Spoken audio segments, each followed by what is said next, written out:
Good evening, ladies and gentlemen. Thank you all very much for joining us this evening.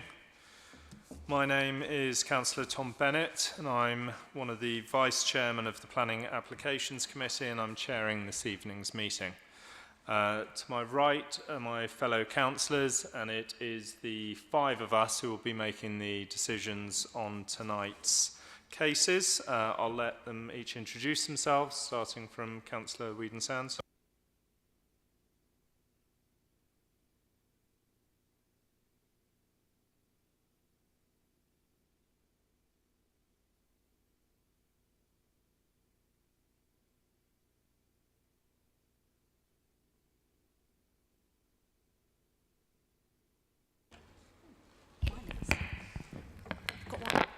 Mine's working. Oh, mine's working as well. Mine's working. Okay, microphone's fixed. We'll start that again, starting at the end. Councillor Whedon-Sands from Queensgate Ward, Mr. Chairman. Mona Adam, Government Ward. Will Lane, Queensgate Ward. Councillor Lloyd North, representing Camden Ward. Thank you. Thanks very much. And to my left is the officer team who will be presenting tonight's cases and advising us on them. And the officer team is led tonight by Lisa Chung. Now, first item of business, apologies for absence. Looks like we're all here, so I don't think there are any apologies for absence. Declarations of interest. Any members have a declaration of interest? Nope, no declarations of interest. Are there any other declarations? Technically a stand item, no. So we now have to sign off the minutes. There's 2 sets of minutes that we're due to sign off. Councillor Whedon-Sands, I believe you had something to add to one of those.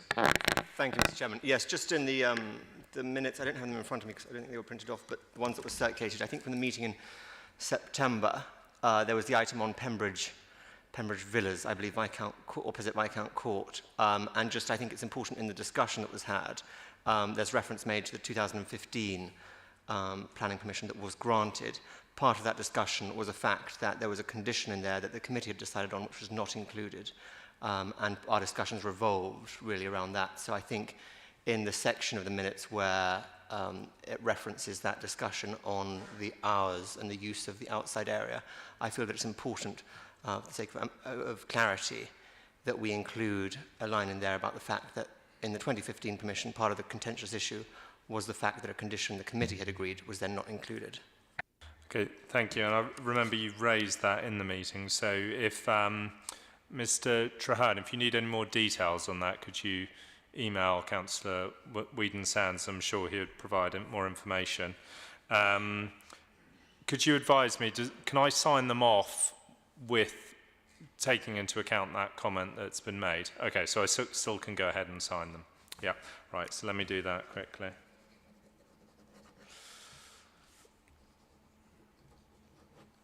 Okay, so those are both signed off, taking into account the comment made by Councillor Whedon-Sands. So I'll just run through the cases this evening, the running order. We've got 7 cases. Start with 25 Bramerton Street, then 78 Portland Road, then Treadgold House on Bowmore Road, then item 4 is 108 Beaufort Street, item 5 is number 1 Cranley Mews, item 6 is Parkwalk Primary School, and item 7 is number 3 Onslow Mews East. Right. We have a number of speakers tonight. It's probably worth me letting you know up front, if you haven't been informed already, which hopefully you have, both objectors and applicants each get 3 minutes, and that's 3 minutes to share. So if there's more than one speaker, you have to share that time between you, and I do have to call time sort of fairly promptly at 3 minutes for reasons of process, and I can't let people go on talking for an extra minute or so.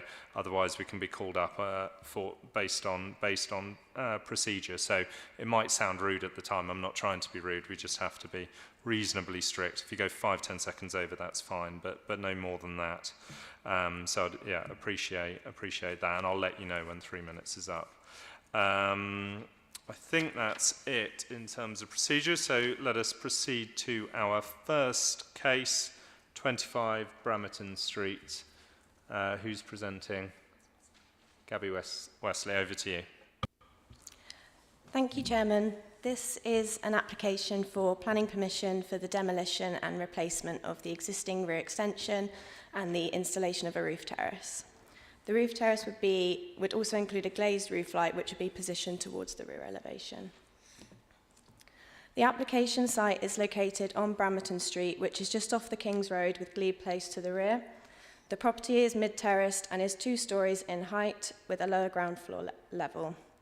The application site forms part of a wider terrace group of properties, which are numbers 1 to 45, and in terms of the existing roofscape, the terrace group is characterised by a consistent butterfly roofline. The site is also within the Cheney Conservation Area. This slide shows the existing and front rear elevations, of which there is already an existing 2-storey rear extension, which is timber framed and glazed with a Juliet balcony. This slide shows the proposed alterations, which include the replacement extension that would be of the same footprint and would be 2 stories in height. The extension would be designed in matching brickwork and would include 2 sash windows and a roof lantern. At the roof level, the proposals include a roof terrace that would be enclosed with black painted metal railings. This slide shows the existing and proposed roof plan. Members will note that the terrace is set back from the front and rear elevations by approximately 1.5 metres. Additionally, there is a roof light that would cover the new proposed staircase that would facilitate access onto the new terrace. This slide shows the existing and proposed section drawings, which show the height and sloped angle of the roof light and the setback of the terrace from the front elevation. This slide includes some photographs taken at the site, which show the existing rear extension and the existing butterfly roofline that is present within the wider terrace. The red circle denotes the application site. And this slide includes some photographs taken by a neighbour, which I thought I'd include as it is useful in understanding the wider context. And that concludes the presentation.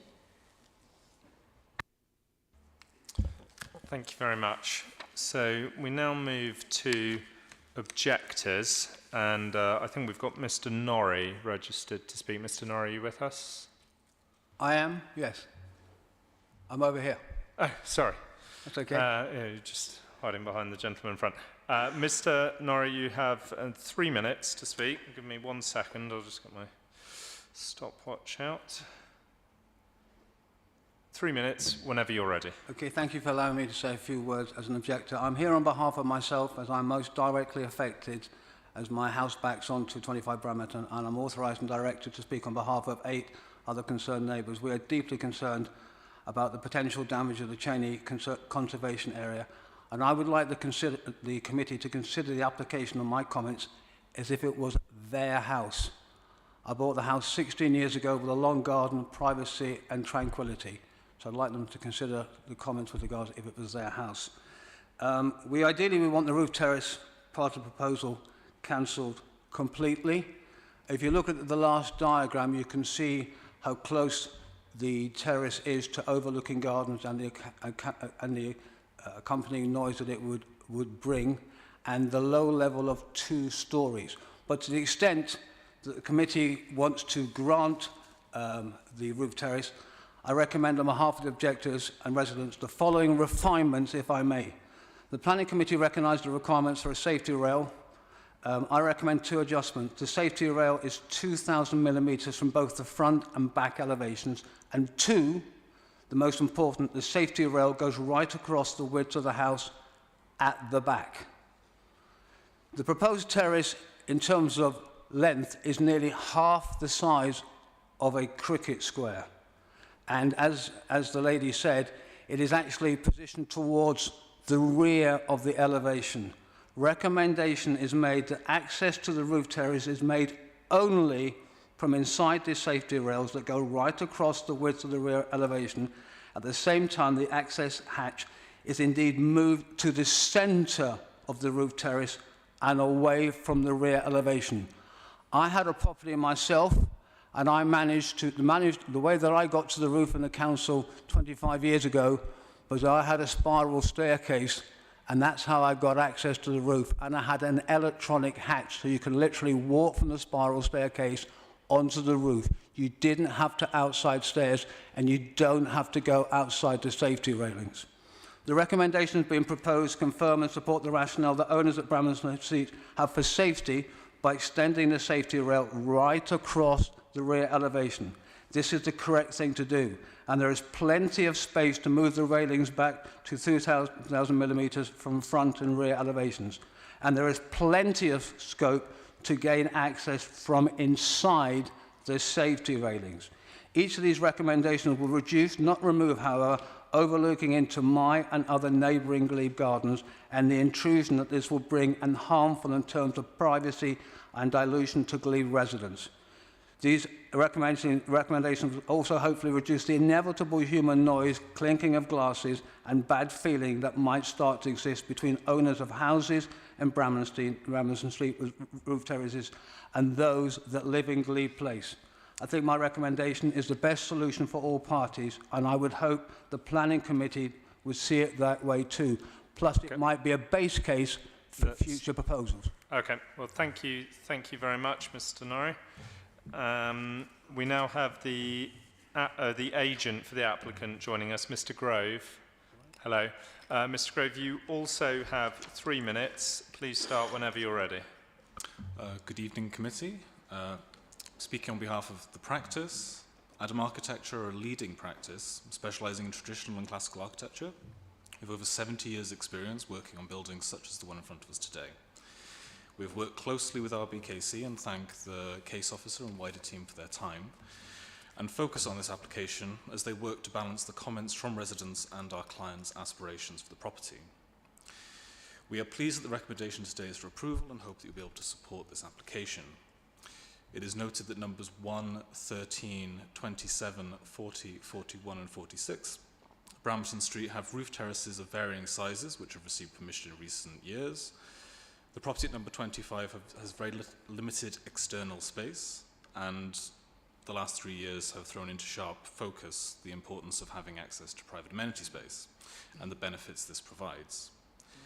Concerns have been raised by the residents of Glebe Place, and we have previously withdrawn our application to address these concerns, only to find that when the application was resubmitted, their concerns had changed. Protection of private amenity is of course important, but the context in which this new external space is proposed lies within an area of tight urban fabric, where there are countless windows and indeed other roof terraces that in theory look down on the gardens of others. This is a pattern that is an intrinsic part of London and indeed any other dense urban area elsewhere in the country. The proposals presented would not make any significant change to the current condition, where properties look down onto surrounding properties. Indeed, numbers 5, 6, 12, 13, 16, 22, 23 and 26 Glebe Place appear to also have roof terraces which overlook the properties on Bramerton Street. We have amended the design of the proposed roof terrace to address the concerns of the planning team and the specific comments made by the case officer. The form of the existing butterfly roof is being retained, and an unsympathetic infill extension at the rear is to be replaced with one more appropriate to the conservation area, both in appearance and materiality. The visual impact of our proposals on the conservation area has been tested through 3D modelling, using several publicly accessible viewpoints along Bramerton Street, and neither the terrace nor its access will be visible from street level. We believe the proposals presented today will cause no harm to the surrounding conservation area, negligible harm to the amenity of surrounding properties, and will provide this home with essential external private amenity space. Thank you. Thank you very much, Mr. Grove. We now proceed to questions to either to the objector or to the applicant's agent from members of the committee. Colleagues, who would like to ask a question? Councillor North. Thank you. Good evening, gentlemen. Just first of all, to ask a question to Mr. Grove. The objector has said that if it could be considered to have 2 metres back from the edge rather than 1.5, I believe. Is that something that you would consider and accept? Thank you for the question. It is something which we had considered, and we did indeed explore the possibility of relocating the staircase, but we determined along with our client that it would have a significant impact on the layout of the upper floor. The property is quite compact. We didn't want to make extensive internal alterations to the first floor. And with the staircase being located where it is, we would be compromising the 2 principal bedrooms and the bathroom on that floor were we to try and relocate the staircase. As I said, this is our second application. We have amended the design of the staircase to take on board the comments of the case officer and to try and reduce the impact as much as possible, but we did feel that relocating the staircase into the middle of the roof was not something we could propose. So, sorry, I'll just come in there. Just to clarify, so you're saying the reason it can't be 2 metres, the railing can't be 2 metres back, is because of the location of the staircase? Yes, Correct. Could we have the sort of floor plan of the roof up? That'd be helpful to help us visualise it.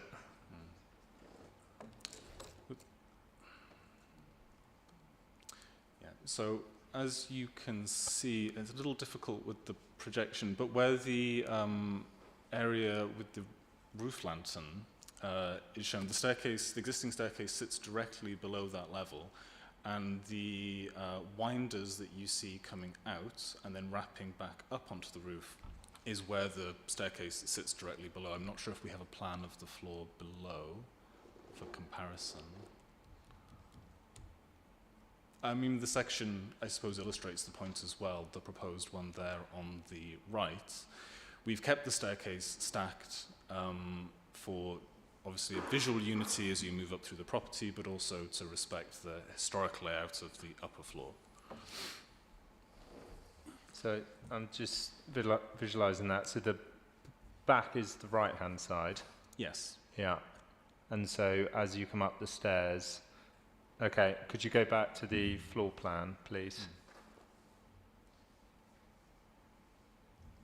Okay, and then that railing, which is then goes over the rest of the roof, is currently back 1.5 metres. Is that right? That's correct, yes.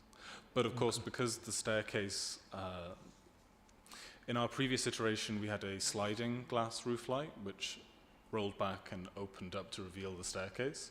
Then when we made the amendments, we've ended up with this arrangement of the staircase where you come up, I believe it's 10 or 11 risers, and then you step out onto a half landing and then continue up another 6 steps onto the roof. So at the point where you step outside, effectively onto the roof, you're behind the butterfly roof, and then the railing picks up at 1.1, leading you up and around onto the roof. Hopefully that's clear. Yeah. Councillor North. And just my question to Mr. Norrie. It does appear, looking from the plans from RBKC, that there are at least half a dozen other properties very close by that have similar roof terraces. Why is it that you think that this one shouldn't have had that? And I don't know whether the others have 2 metres or 1.5 metres, but it seems to be that this is quite common in that terrace. I think there's some inaccuracies. I don't believe number 23 does have an approved roof terrace. It has a first floor terrace.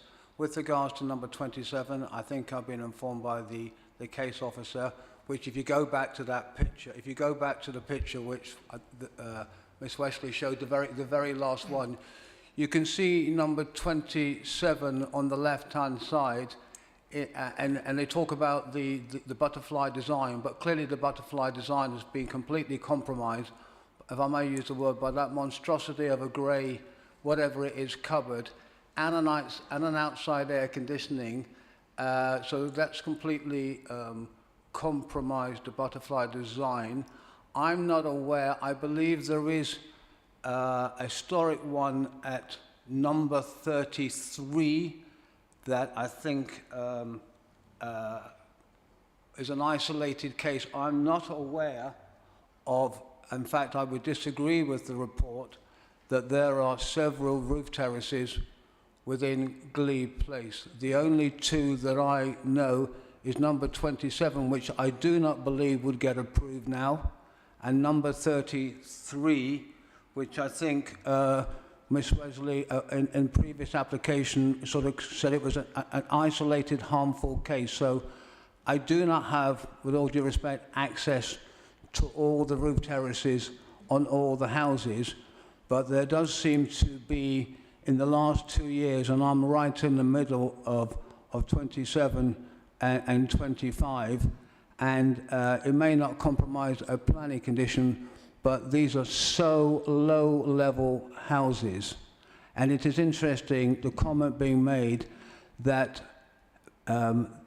the glazed lantern is towards the rear of the property. Everybody wants to view the back gardens of Glebe Place. I might ask the question to the planner, why don't they have the staircase at the front? Why don't you put the staircase at the front and put the railing right across the back? Why does everything have to gravitate towards the back garden of Glebe Place? I'm sure with an architect you could have the staircase at the front rather than at the back, and you could have the safety railing go right across at the back, and so therefore it would not be overlooking the beautiful gardens of Glebe Place. It's like having your own private communal garden. Thank you. Yes, Councillor Lane. Thank you, Mr. Chairman. Just two questions for Mr. Norrie, the objector. Is it or is it not the case that your garden is already overlooked to some extent by the windows of the concerned property, or is it the case that it's not, say, due to block trees? I'm just trying to figure out to what extent the terrace would add additional overlooking versus the windows of the property. Well, my instant comment to that, there are windows clearly, because you need to have a light into a property, but they are behind glass and they are, to a certain extent, privacy. If you start putting 25 people on a roof terrace that immediately overlooks my garden, then I think you will clearly understand that that is bound to generate a sufficient amount of noise, which, if they were inside their own house, that would not be generated. The terrace, as I said, is half the size of a cricket square. But, sorry, can I clarify on that? Because we're talking about two subtly different things, overlooking and noise. So I could see how a roof terrace might create more noise than people indoors. But in terms of the point specifically on overlooking, which Councillor Lane was raising, do you think that the roof terrace set back 1.6 metres would provide more overlooking than the existing windows?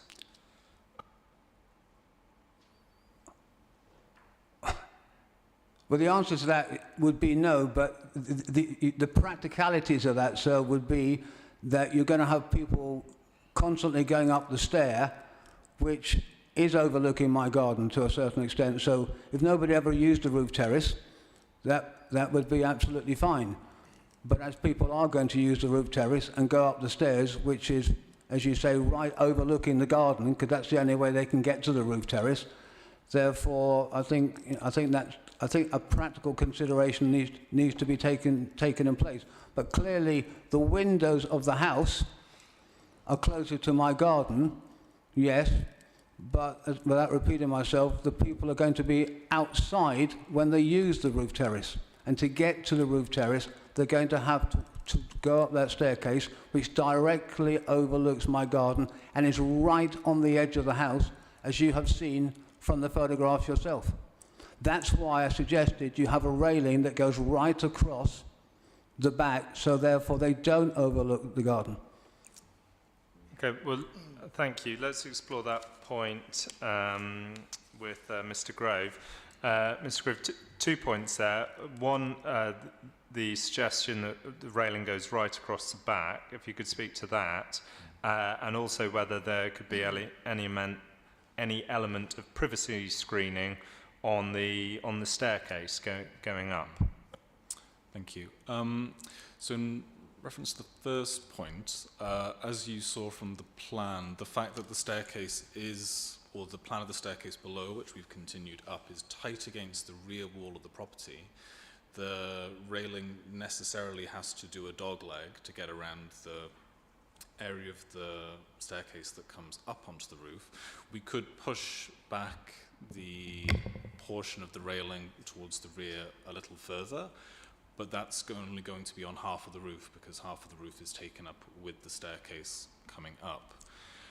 And then the second point in relation to privacy screening, the first iteration of the proposal that we made, which we withdrew, was to effectively, I don't know if we could go back to the photograph looking from the rear, or looking at the rear of the property, sorry. Our proposal was that so our roof terrace will sit, if you can see the butterfly roof form there on the right-hand side of the screen, the level of the roof terrace would be where the gutter is in the middle, the valley. Sorry, just to double check, on the right-hand picture, The right-hand picture. your property is the one on the left of the right-hand picture, is that right? No, on the right-hand side. On the right-hand On the side. right-hand side, with the unaltered Okay. roof at the moment. Yeah. So our prior proposal was that we would infill the butterfly, taking a new parapet wall from sort of midway up that chimney that you see there with the white render, across the roof, which would then give you the 1.1 that you need and conceal the roof terrace and the access from view of Glebe Place.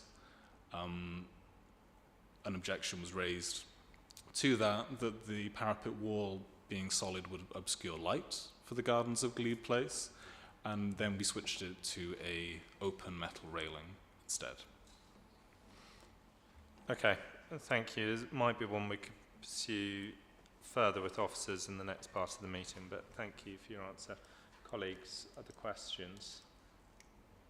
Thank you. No? Okay, in which case we'll proceed to the next part of the meeting. So this is when we ask questions of the officers, so I'm afraid the sort of public interaction element comes to an end and we can't go back, no matter how much we might want to, and ask you further questions. So thank you both. Colleagues, questions for officers? Yes, Councillor Whedon-Sands. Thank you, Mr. Chairman. Just really if they could clarify, because we've obviously heard conflicting reports on the other examples of roof terraces along the road.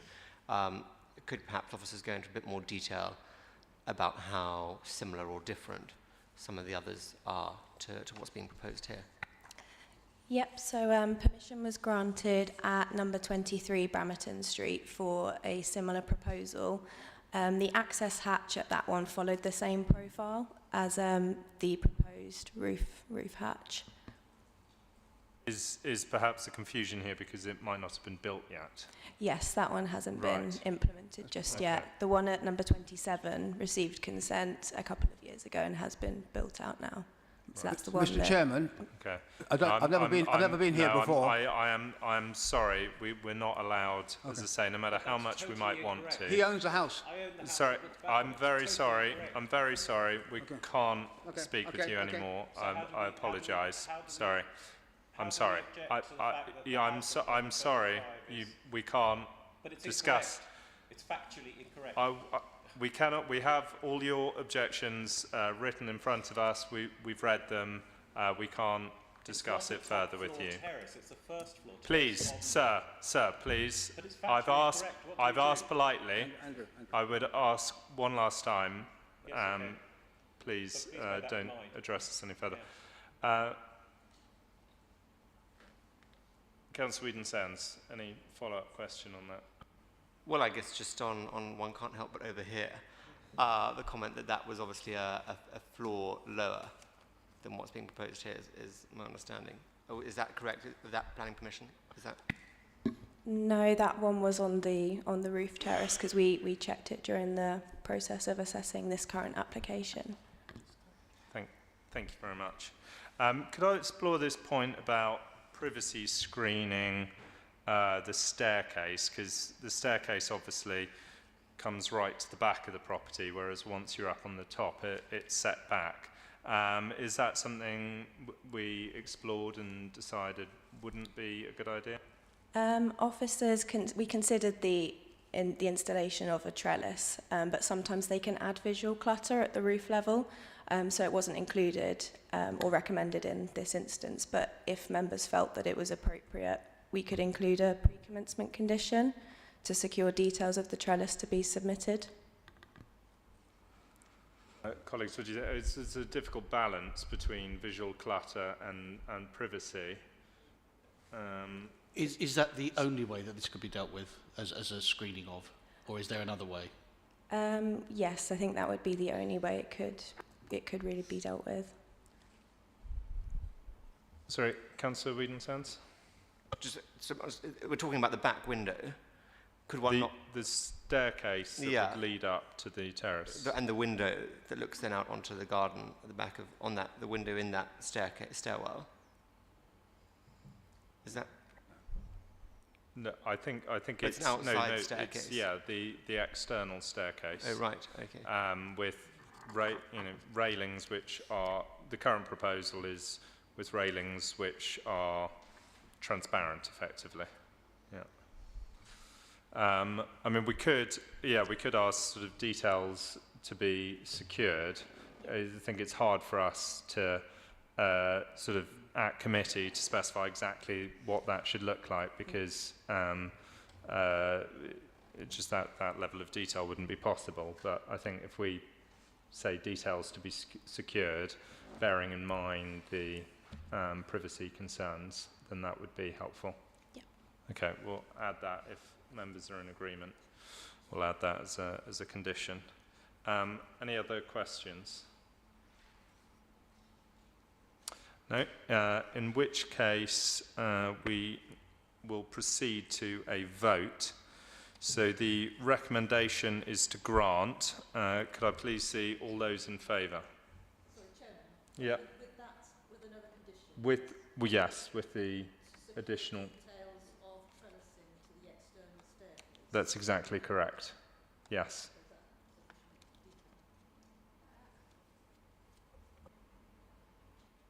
I mean, just so it's clear for the applicant, because they'll need to come back with details, what is it that you're hoping to secure that's different to what you see before you this evening?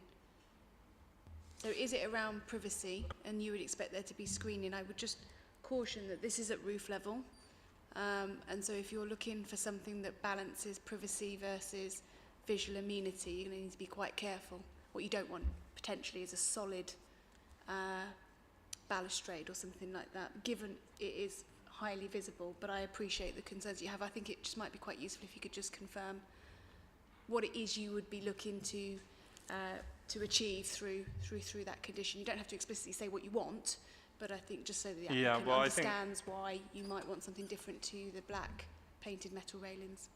Well, yeah, I think exactly as you framed it, the difficulty around specifying at this point exactly what that should look like. We could specify something which ends up being entirely opaque and is detrimental to the conservation area by adding that visual clutter. So I think the concern raised is around privacy going up that external staircase. So it's sort of drawing attention and requesting another look at the privacy concerns without prejudging exactly what the answer should be to the problem, so delegating that back to officers. Okay, so just to confirm likely wording, obviously appreciate that we will finalise that after the meeting, but it would be details of the external balustrading or treatment to the roof terrace, and the reason being would be to obviously ensure privacy whilst maintaining the character and appearance of the conservation, or words to that effect. Yeah, so it's very clear it's about seeking a balance. Okay. Exactly, it's exactly about seeking a balance. Thank you very much. Is that clear, colleagues? Yeah, okay. So we proceed to a vote. The recommendation is to grant planning permission. Could I see all those in favour? So that's unanimous in favour. Thank you all very much for joining us on that case. We now proceed to number 3 on... Oh, no, sorry. got the wrong. We proceed to number 78 Portland Road.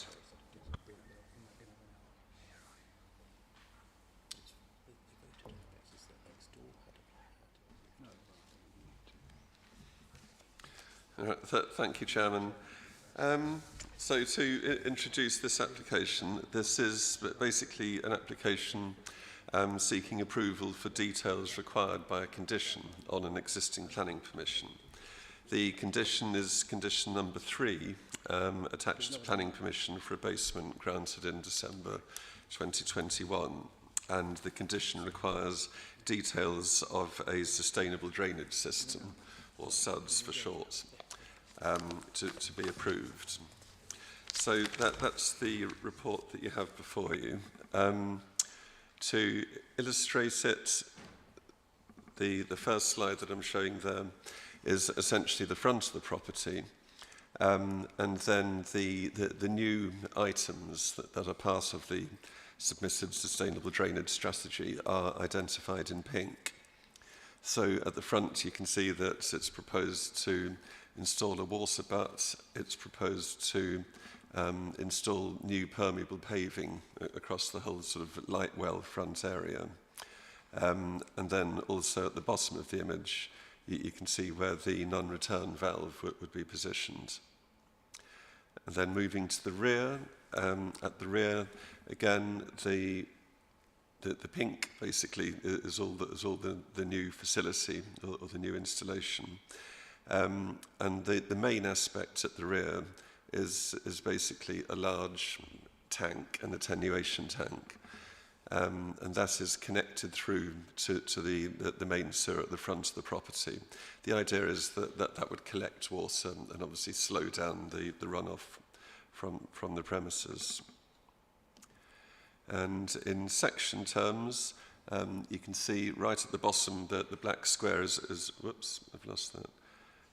Is the foul water pump at the bottom, which connects through and exits the property at the front through the existing manhole. And then at the rear, shown a metre under the garden, you can see where the attenuation tank would be positioned. That's a larger section, which basically shows you the scale and position of the attenuation tank at the rear. And you can see basically that it has an outlet pipe at the right-hand side, an inlet pipe at the left-hand side, and then it stores water within it. You can see it's set a metre below the finished garden level that you can see in green across the centre of the slide. And in terms of figures, you'll be aware of the policy targets in the local plan policy CE2, which requires essentially that every development should seek to reduce runoff from the site into the public sewer system by 50%. And the calculations here demonstrate that they would comfortably meet that target. In terms of the 1 in 2 year event, they would achieve the 50%, and then that goes up for 1 to 100 years, it goes up to 85%, so that they would comfortably achieve the policy objective of at least 50%. It's not always possible to achieve that, but they have done that in this case. And that's the last slide, Chairman. Thank you very much, Mr. Taylor. Right. Are we joined by Mr. Van Lanschot? Hello. Good evening. Thank you for joining us. You have 3 minutes. 1 second. Let me get my timer. 3 minutes whenever you're ready. Thank you. We've lived at 63 Clarendon Road since 2004. In 2020, we started to experience significant water ingress. Although it's very difficult to pinpoint precise reasons for dam problems and local flooding, the fact that the cumulative impact of new basements on Portland Road means that a dam has been built at the bottom of the hill running down from Leopard Grove. I believe the Director of Planning has not sufficiently assessed critical aspects of the discharge of Condition 3. By installing the SUDS, a large water tank will be constructed under the garden at 78 Portland Road. Since the garden was previously raised and not shown in the picture, in relation to neighbouring properties, the proposed sods will negatively reflect surface water runoff from neighbouring properties. The boundaries of 78 Portland Road and not the neighbour's area. Also, the drawings do not show the depth of the sods in relation to adjacent properties. If they were provided, it would show that the sods would sit flush with neighbouring properties and not below surface. The committee should also be aware that an application to add a swimming pool has recently been made. The director considers this a separate matter, but this cannot be the case since the two are directly linked and cannot be considered separate. I would also like to note that Condition 3 clearly states that no development shall commence until the discharge of Condition 3, as this would cause unacceptable harm. 78 Portland Road has completely ignored this and started excavation works in May. The planning department instructed them to stop in June, but the work continued until at least August 2022. During this time, a 1.9 meter hole was dug. This is of course not a reason to reject the application, but it does highlight the need for close scrutiny of what has been proposed. The issue at heart is the cumulative impact on groundwater levels and the risk of surface water flooding because of the various developments at 78 Portland Road. Since 2078, 78 Portland Road has constructed a lower ground subterranean extension, i.e. basement, raised their garden above the level of neighbouring gardens, installed sods, and is now building an additional basement plus a pool. During this time, several planning breaches have already occurred. In isolation, these developments might appear benign, but the cumulative effect on water levels should be taken into consideration. The applicant nor the planning department has sufficiently considered this. Although I'm not against basement developments, they must construct it sustainably and consider the cumulative effect on neighbouring properties. The proposed sods do not, mainly since the effect on neighbouring properties have just not been assessed. We request that the planning committee defers the decision until the planning application for the pool has been considered, and the applicant submits a complete report that considers the impact of the sods on neighbouring properties. Thank you. Thank you very much. Are we joined by Mr. Brooks and Mr. Rundle? By Mr. Rundle first. Mr. Rundle. Mr. Brooks will... Mr. Maidenbrooks. Mr. Maidenbrooks, sorry. Well, thank you for joining us. You have 3 minutes to share between you, so you can divide it up how you like. But yeah, just the 3 minutes in total, please. And please start whenever you're ready. Yeah, okay. So my name is Mike Rundell, and I'm the agent for the applicant. I think it's important to understand that my client is very concerned about problems that have occurred in the area. He commissioned a report written by Mr. Maidenbrooks to understand whether or not the existing basement or the sods would have had any effect on the neighbours. That report was produced and published, and he can speak to it later. I would also, it's obvious, but this particular application is, or what we're discussing at this particular meeting, is this condition. It isn't to reopen the application that was originally granted, and nor is it to discuss the swimming pool application that's coming down the line. It's merely to discuss the discharge of this particular condition, and we believe that this particular condition is discharged and will help the whole neighbourhood avoid flooding, as Mr. Maidenbrooks will now describe. Good evening, councillors. My name is Simon Maidenbrooks. I'm the Technical Director and a Senior Partner at Herring Consulting, which is a practice that specialises in the management of water within the built environment. I have over 20 years' experience, undertaken in the region of 3,500 flood risk assessments and drainage strategies. I'm a Chartered Engineer, I'm a Chartered Water Environmental Manager, and I'm a member of the Chartered Institute of Water and Environmental Management. Herring Consulting has undertaken the FRA and drainage strategy for the approved planning application at 78 Portland Road, and we've prepared the detailed hydraulic model, drawings and technical report to accompany the discharge of Condition 3, the management of surface water. During the preparation of this document, we have also fully considered the impact on the neighbouring properties and had direct discussions with Mr. Van Lanschot, surveyor, with the aim of alleviating his concerns and to correct any misunderstanding or misinterpretation of the technical facts. In short, the development has officer recommendation for approval, with RBKC being satisfied that the information submitted is in accordance with the drainage requirements set out in Policy CE2. The development has been designed to capture the rainfall landing on the site for the 1 in 100 year event, including an allowance for 100 years of climate change.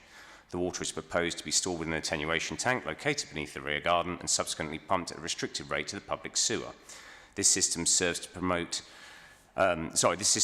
remove a significant volume of water falling on the site during the very peak of an extreme rainfall event, removing water which would otherwise cause localised flooding if left to fall on an undrained site, which comprises an impermeable clay soil.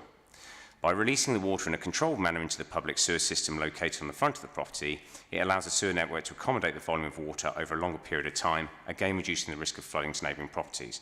The information presented is based on a clear defined set of parameters and has been accurately modelled and reviewed by the local planning authority to ensure that the proposals at 78 Portland Road are compliant with both a local and national planning policy and will not increase the risk of flooding. Thank you both very much. Colleagues, questions for the agent or the objector? Yes, Councillor North. Like many of us in the room, I'm intrigued if there's I know that we're not considering any future applications on this. I'll ask the officers this question a bit later. Would it not be prudent to wait to see what that application is, or are they completely unconnected? So I'll ask the applicant, would it be sensible, as the applicant's agent, would it be sensible to hold this back until we know the details of the new application? No, they're completely not connected. The SUDS scheme is completely unconnected with the potential excavation of a swimming pool. If the officers or anyone else considered that the addition of a swimming pool might affect the drainage, that would be a completely separate issue. This is one that's been bouncing around for quite a long time, and it's to do with the SUDS for the scheme that has been approved. And any debate about the cumulative impact of the swimming pool should be held when the swimming pool comes up for discussion. Thank you. I just have a couple of questions for either Mr. Rundell or Mr. Maiden-Brooks. The drainage, the water that's being drained into the tank, is that coming from the front and the back gardens, or just the back gardens? So it's a combination. Obviously, the rainwater comes down the rain pipes and they're distributed in different directions.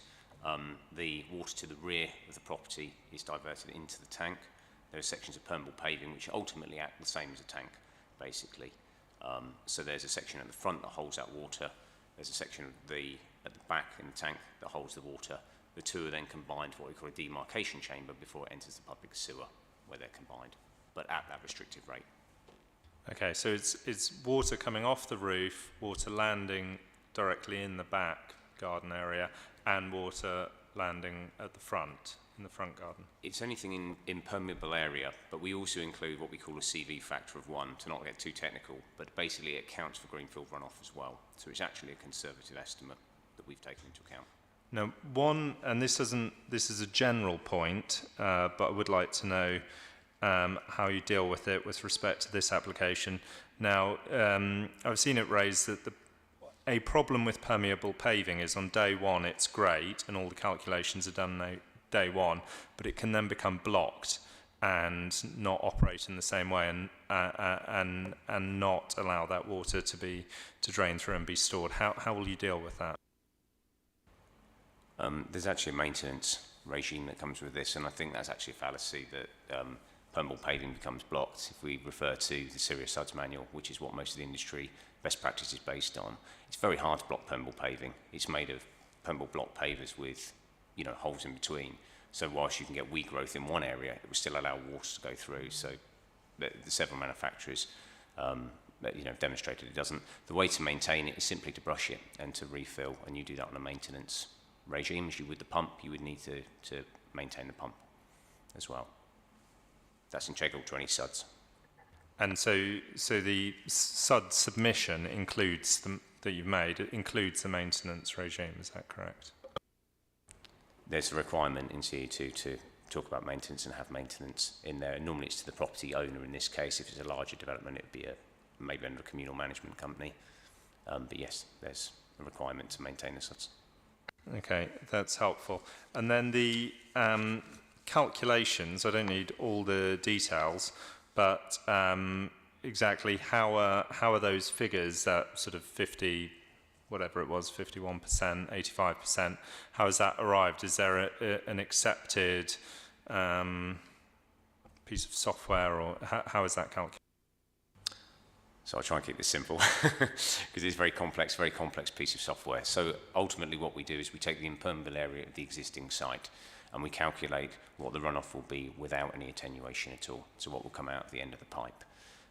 That's based on different rainfall events with different return periods, and we have to look at a 1 in 100 year storm as the worst case scenario, including an allowance for climate change as well over the lifetime of the development. What we actually do for the existing runoff is we don't include climate change, because if not you get a higher rate and therefore obviously the percentages would be different. So we actually use the existing rate is much lower, so we use 50% of that rate. In this case it's 12.9 litres per second under the design event. So we'd be around about 6.5 litres per second. And as you've seen for the calculations that we've provided, where we've stored water, we've then restricted it down on the design event to 1.9 litres per second, which is 85% less than the 12.9 that it discharges currently. Sorry, I should have been slightly clearer. So what I'm driving at is, obviously the figures that arrived at are policy compliant, and officers reviewed that and said, yes, that's compliant. But the software or the algorithms or the equations used to arrive at that, are they set out by an industry body? So I couldn't just come up with a piece of software today and says, oh yeah, look, it says 60%, so that's great. Is there an approval process for the software or whatever it is that calculates these numbers? Most definitely. There's two major pieces of software, Causeway Flow Plus and Microdrainage. Both are similar. They're hydraulic models, basically, that you put the details in, and ultimately you put your impermeable area, and they look at the different durations of rainfall and those different events based on the national data that goes into them. So we actually undertake quite a lot of checking for local authorities. There is a very prescriptive way of doing it. That's basically what's gone in to derive those figures. And the figures, sorry to press on this, but the figures, the inputs into that model that you put, like the permeable area, is that data available to RBKC? Was that part of the submission? Yes, and you'll see in the back of the conditions as a set of calculations. Again, we can highlight where they are, but what it does, it breaks down what the model inputs are, so the impermeable area, both proposed and existing. It shows you what the storage features are, how deep they are, where the bottom of them are, how they're connected, the gradients, and then it runs the model through all of those different rainfall events and durations to basically pump out the final numbers, which is what you're seeing on the screen there. So it's very transparent, and all of those have been submitted with the condition to demonstrate that it achieves those figures. Okay, thank you very much. Colleagues, any further questions to objector or agent? No. Okay, thank you both, well, all three of you very much. We now proceed to questions to officers. Colleagues, any questions for officers? No, no questions for officers. I'll just confirm what we heard from the agents. Presumably we have behind this data all the various inputs, all the assumptions made, and that was part of our assessment. We're not just assessing the final output, the final figure. No, that's correct, Chairman. I mean, I'm showing you the sort of concluding the slide there, but their study does include all the backgrounds. So it's a well-presented SUD study, actually. And then on the point regarding the swimming pool, presumably it will be the case, as and when that application comes forward, that SUDs will be SUDs and flooding and all elements will be reconsidered as per the impact that that application would have. Yes, that's exactly right. I mean, the condition before you this evening relates to the extant planning permission. If this condition is agreed, that would give the applicants the option of sticking with the extant planning permission if they wished. The present planning application that includes the swimming pool, obviously that will reach its conclusion, and it may be considered necessary to attach a further SUDS condition if that's the result of that. And then if that was granted, that would be a separate standalone decision. So you'd have, at that point, you'd have two different planning permissions with two different SUD schemes attached. But obviously we'll have to finish considering the present application and see what's necessary in order to do that. Okay, thank you. I think that's clear. Thank you very much, Mr. Taylor. No further questions, colleagues? No, in which case we proceed to a vote. I don't think there are any additional conditions we've attached, so it's on the application as presented in the pack. The recommendation is to grant. Please could I see all those in favour? And that's unanimous in favour, so that condition is discharged. Thank you very much for all who joined us on that case. We now proceed to item number 3, Treadgold House.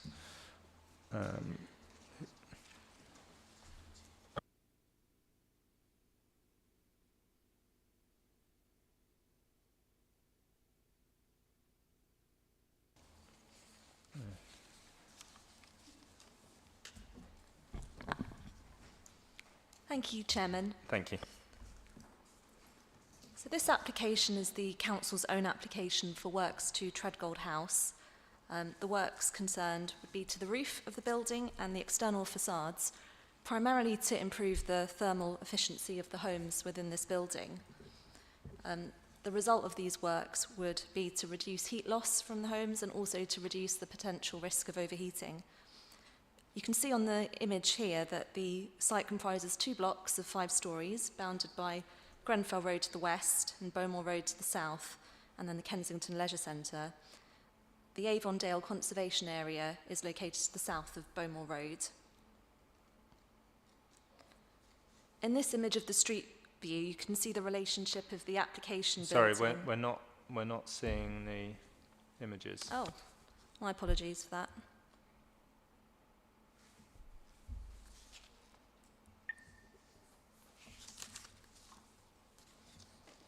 Thanks. If it's all right, would you mind starting from the top? Yeah, absolutely. Thank you. Okay, good. All right, so this is the application by the Council for works to Treadgold House, part of the Lancaster West Estate. The works are for proposals to the roof and the external facades of the building. The main aim of the application is to improve the thermal efficiency of the homes within the building, and those works would reduce heat loss to the homes and also reduce the potential risk of overheating.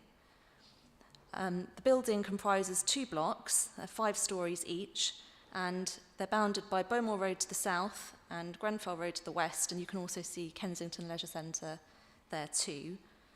The Avondale Conservation Area has its boundary with Beaumont Road to the south. On this street view image, you can see the relationship of the application site to Barrington Walk, another block within the Lancaster West Estate on Grenfell Road, and also the boundary there with Beaumont Road and the conservation area beyond.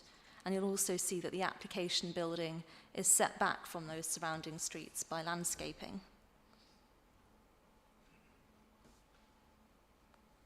This is an aerial view taken from the rear of the building, and it shows the gated access from Beaumont Road to the car park. And you'll also see an existing storage shed at the perimeter of the site, which is towards the left of that image there. The proposals for replacing that shed with a larger outbuilding and the installation of air source heat pumps on the roof of the outbuilding as well as the roof of the main building were included with the application. However, because those elements were not worked up in sufficient detail, those have been excluded by recommended condition 3. So turning to the floor plans, The existing gate from Bowmore Road, which goes through to the car park and then access to the flats, that currently has access control and that would be retained. But one of the elements of the proposal is to make sure that the access to the building would be improved by making the entrance easier to find and more secure. So I don't have a pointer that I think shows this clearly, but essentially where the two blocks are joined by the stair and lift core is where that new entrance lobby would be formed, ensuring that there'd be access control to stop anyone being able to wander freely through the building, and the existing canopy above that door would also be replaced to identify that as an entrance. You'll also see on this slide that terraces would be formed as external amenity space to the studio flats fronting Bowmore Road. And then on the elevation fronting Grenfell Road, those existing inset balconies to those flats would be enlarged into projecting balconies. Similarly then, at first floor level and above, the existing inset balconies fronting Grenfell Road and the existing projecting balconies fronting Bowmore Road would also be enlarged into projecting balconies, providing greater areas of amenity space for those residents. And then at roof level, the redundant items like chimneys and plant and ductwork housing would be removed. The existing insulation and waterproofing layer would be replaced. A range of solar panels would be installed across the majority of that roof, and the existing perimeter railings would also be replaced to a height of 1.1 metre above the new finished floor level. As a result of those roof works, the proposed roof finish floor level would result in a slightly higher roof level, and that would have an associated increase to the building height through the parapet upstand, which would be increased by about 20 centimetres. There'd also be changes to all windows and doors, and on the external facades, the new insulation layer would be attached to the outside face of those existing walls, and an external finish would then be applied over it. I think it's important to bring to your attention that these proposals have been formulated through a process of co-design with residents. All the options were presented to residents to rank their preferences, but residents made clear that they didn't want to be involved in every single detailed design decision, leaving it to the applicant and the designer to advise. But as a result of that, the application proposes a raft of works, but the detail isn't always present.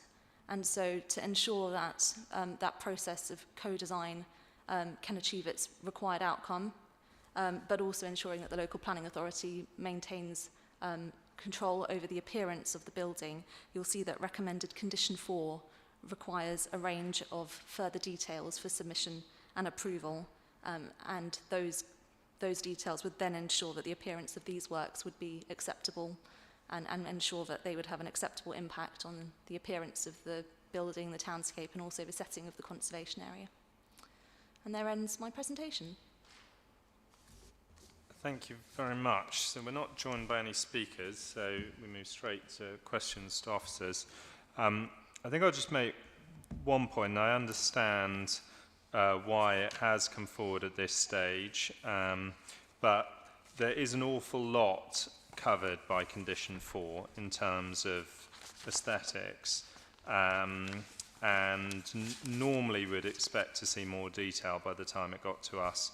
So maybe we could just make a note in the minutes that in future, while we fully understand the process that's going on with residents, we'd like them also to consider, the applicant also to consider the details that the Planning Applications Committee likes to see, and perhaps they could advance that a bit further before they bring it to us. But that being said, it is in front of us, so we must discuss it and hopefully come to a decision. Colleagues, questions?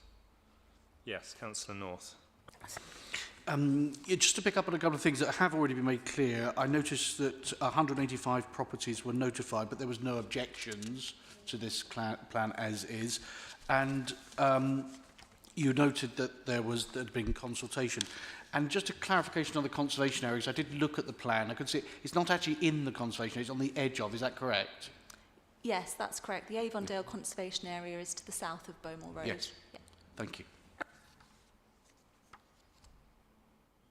Councillor Adam. Yeah, just thank you.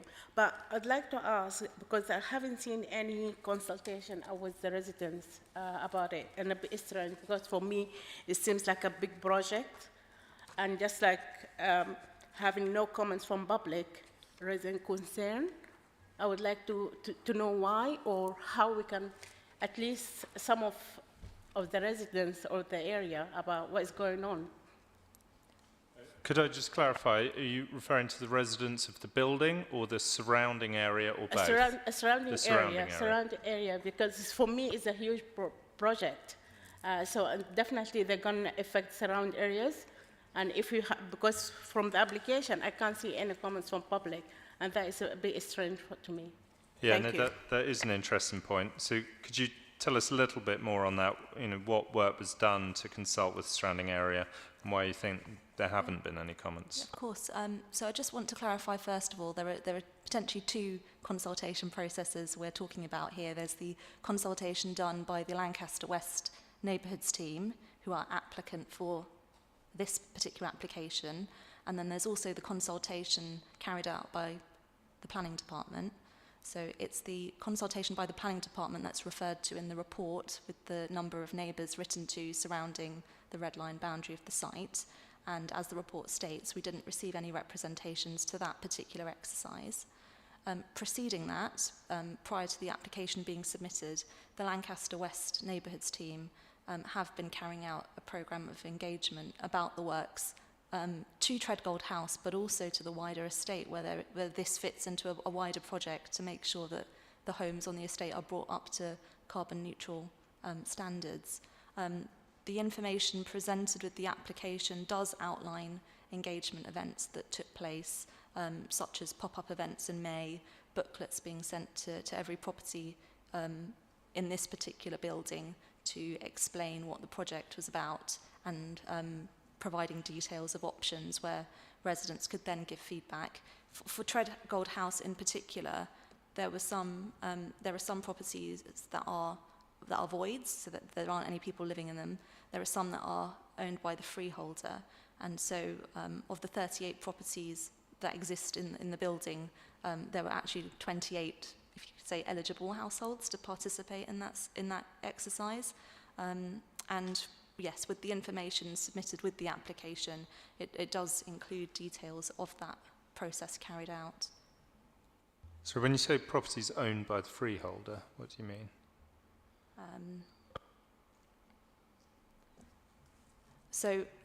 For the purposes of the Lancaster West Neighbourhood team determining preferences and choices for the way that the building could be refurbished and retrofitted, they made the decision to exclude flats and houses that weren't going to be directly involved in the refurbishment. So that included properties that were empty, or were owned by freeholders, or were owned by non-resident leaseholders, although private tenants were allowed to participate. And then there were also some residents who explicitly told the Lancaster West Neighbourhoods team that they didn't want to engage in the process. And out of the 38 properties, that group that I mentioned constituted 10.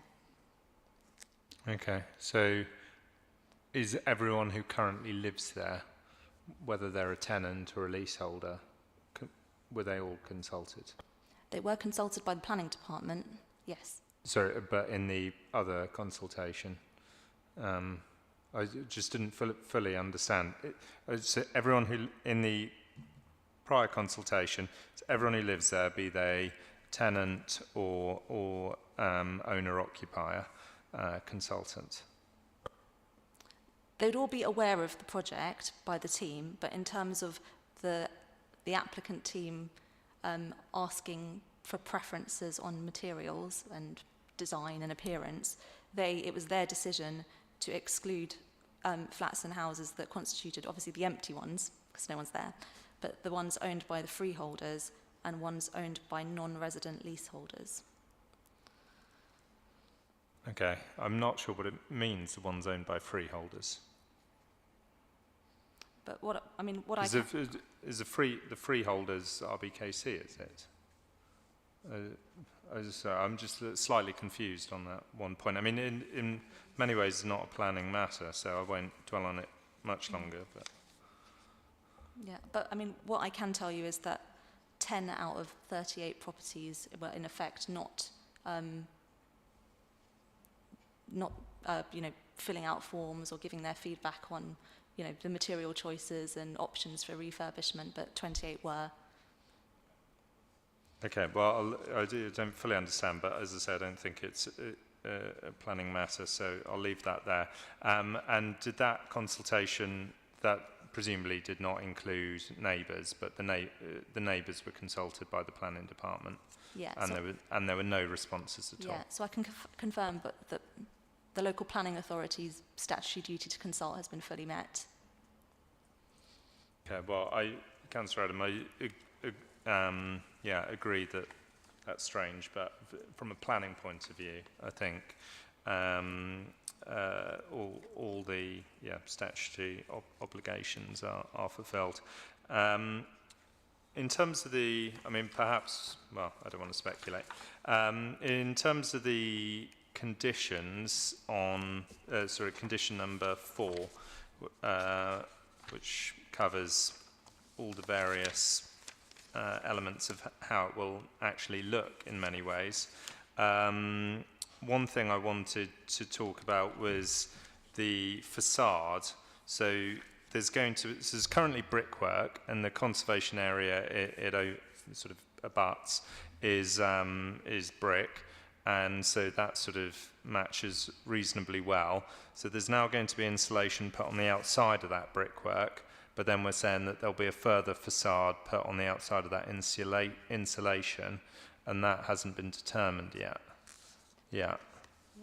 So this is, so for colleagues to see, you can see just on the right-hand side of that photo, the edge of one of the terrace, and that is the conservation area on the right, and those are rows of brick terraced houses.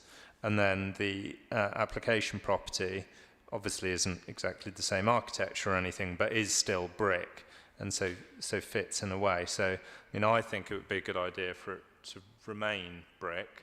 And the only way, I believe, of achieving that is to have put brick slips on the outside of the insulation, which might not be quite as good as actual bricks, but is probably the best we can do. Would you generally agree? Yeah. Okay, I think, I don't know if the best way is to work that into the condition, or maybe just an informative, that when determining the material for the facade, something which fits in with the rest of the conservation area it faces, potentially brick slips would be the preference of the committee. The other material, do we have any other photos of the front of the building, or do we just have that one? No. Okay, well, I looked at it on Google Street View, and I've been past the building, but not in the last week. But you can't really see it here, but the balcony railings, again, I think it's important that they fit in as well as possible, and there's actually potentially room for improvement here. And it's currently pebble dash, which doesn't, that's... No, we can't really see it, no matter, but it's currently pebble dash, which doesn't really fit with the area. So maybe a wash white to fit with. There's a lot of white fixtures and fittings on the outside.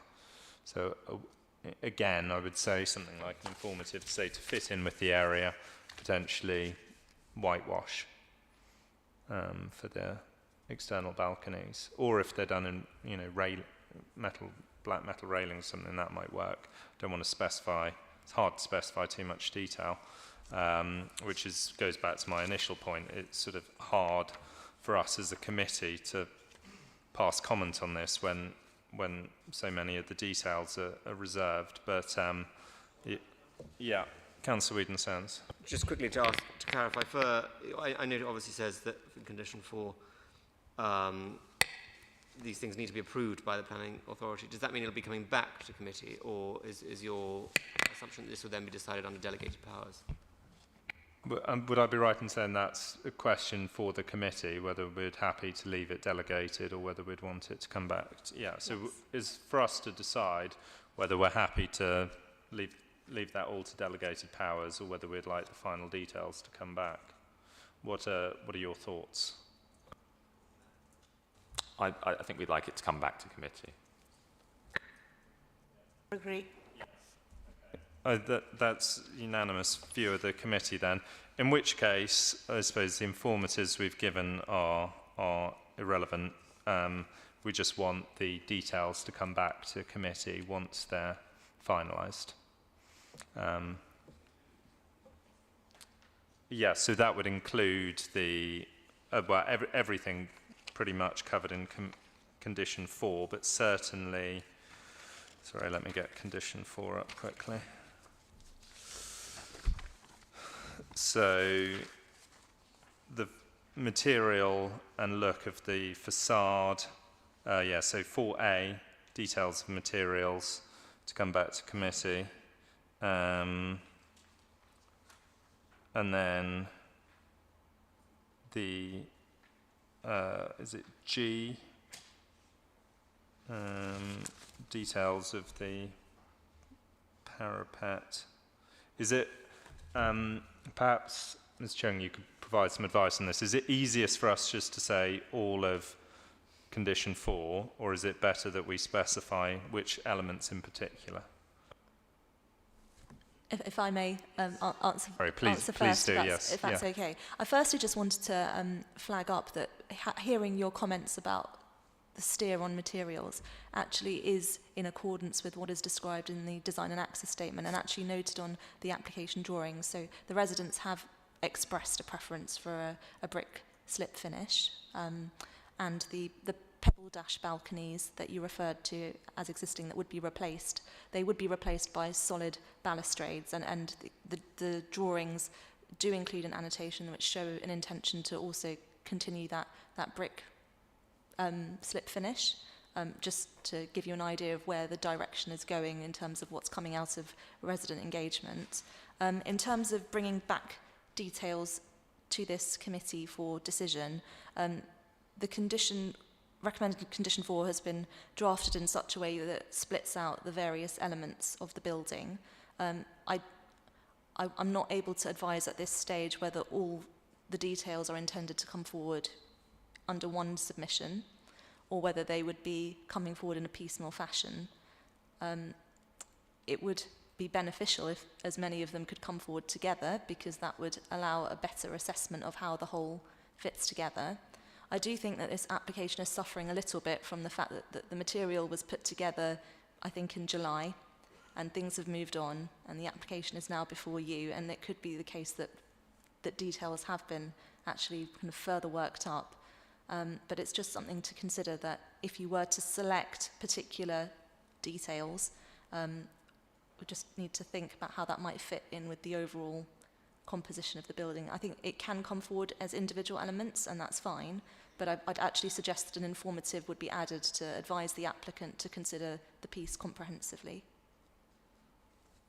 Okay, yeah. So, okay, well, very happy to add that informative for it to be reviewed, for the applicant to review it comprehensively. And so, by the sounds of it, we should just bring the whole submission of details back to committee for approval. Yeah. That's what you want. Yeah. The whole condition. So, Yeah. planning commission, but with condition 4 details all coming back to it. Yeah. Okay. So we'll add that condition. Details to. Just a question. Councillor Adams mentioned, is it possible that the future committee could see a bit more of the detail of the consultation and what people's, because we're actually completely blind on what local people want. There's not a single piece of evidence here for us to be guided by what was wanted by the community. And I think it's such a big estate, and it's so precious to some people in that area, I know, and I wonder if we should have sight of some sort of consultation, or if that's possible. Well, I think, yeah, that could form part of the when the details are brought back to committee, they could be accompanied by details of the consultation. I think that's a reasonable request. I would just add that the current planning application does go into some detail within the design and access statement as to what the team have done and how that's led to the proposals that you see before you this evening. But if it's a case of just flagging up the relevant points as they relate to each of the criteria listed in condition 4, then again I'd suggest that's left to an informative to advise that would be helpful for decision making. Yeah, yeah, happy to include that in informative, because I mean, the Councillor North's point is, you know, the residents may have expressed very strong opinions for particular aesthetic choices, but we don't have that detail. I certainly haven't seen that detail as to what they want, and so the future committee might say, yes, you know, whitewash balconies, but there might be a strong preference for something else. So we don't want to, but you know, one would imagine that the applicant will pick what is wanted by the residents. But nonetheless, it would be good for that to be to accompany it. So just an informative on that would be useful. Okay. Yes. Just Councillor very quickly on Eden-Sens. that point, Mr. Chairman. I guess would be a request to officers perhaps in future be helpful for other committees. If, as you mentioned, there's information on that in the design and access statement, but if perhaps a précis or a summary could be included in our reports, that would be very appreciated, because the planning portal can be slightly tricky to navigate occasionally. I think that's fine. We can just include that as a minute. That doesn't need to be informative or anything, because it's a more general point. Right.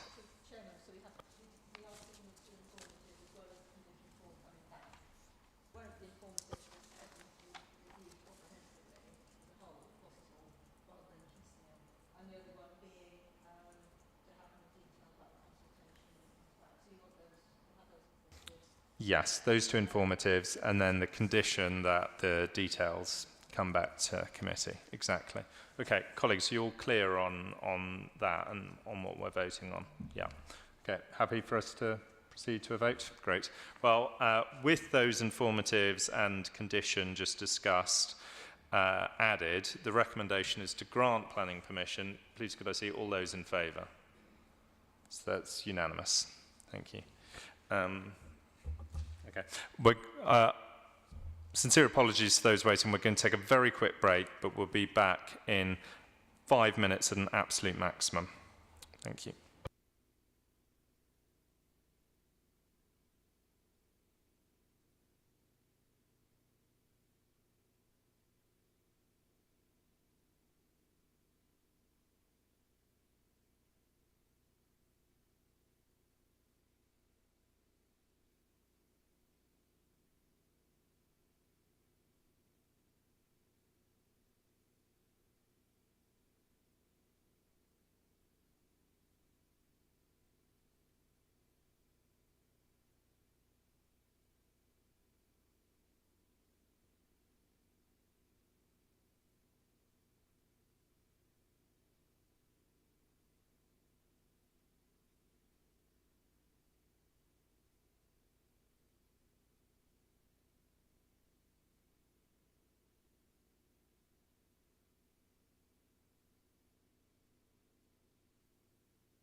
Right, we'll reconvene the meeting, and we proceed now to 108 Beaufort Street. Zara. Thank you very much, Chairman. The application site is a 5-storey terraced house with an existing lower ground floor and roof extension.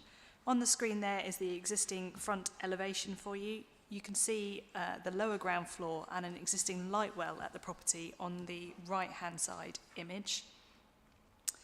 The main element of the proposals is the excavation of a single-storey basement below the existing lower ground floor level. In this front elevation drawing, this new basement is apparent in the lowering of the light well. Again, you can see that on the right-hand image of the two on the screen. It's also proposed to install a lift within the property, and this would feature a lift overrun visible there on the top of the roof. This would be centrally located on the roof, set back from both the front and the rear. I've included this aerial photograph as I think it's helpful to give you an idea of the character of the roof line. You can see, unfortunately our cursors aren't working, but if you look where the red blob is, that's the application site. And 3 properties down, you can see there's a lift overrun at number 102. You can also note various other structures on the roof line there tend to be centrally located.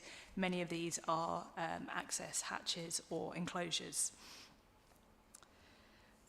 Returning to the works of the front light well, these photos here just show you the existing light well in a bit more detail. So this is at the front of the property.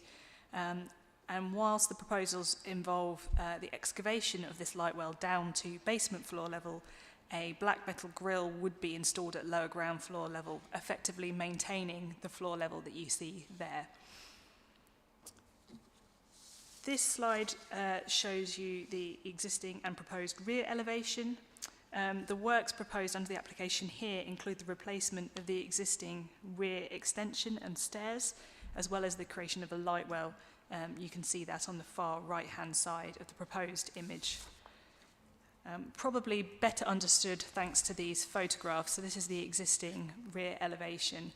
You can see at ground floor level, the property currently features this curved wall with the green doors that you can see there. Note the balcony above and the staircase leading down from that balcony into the garden. So as I said, this would be replaced. The curved wall would be effectively squared off with new glazed sliding doors installed at ground floor level.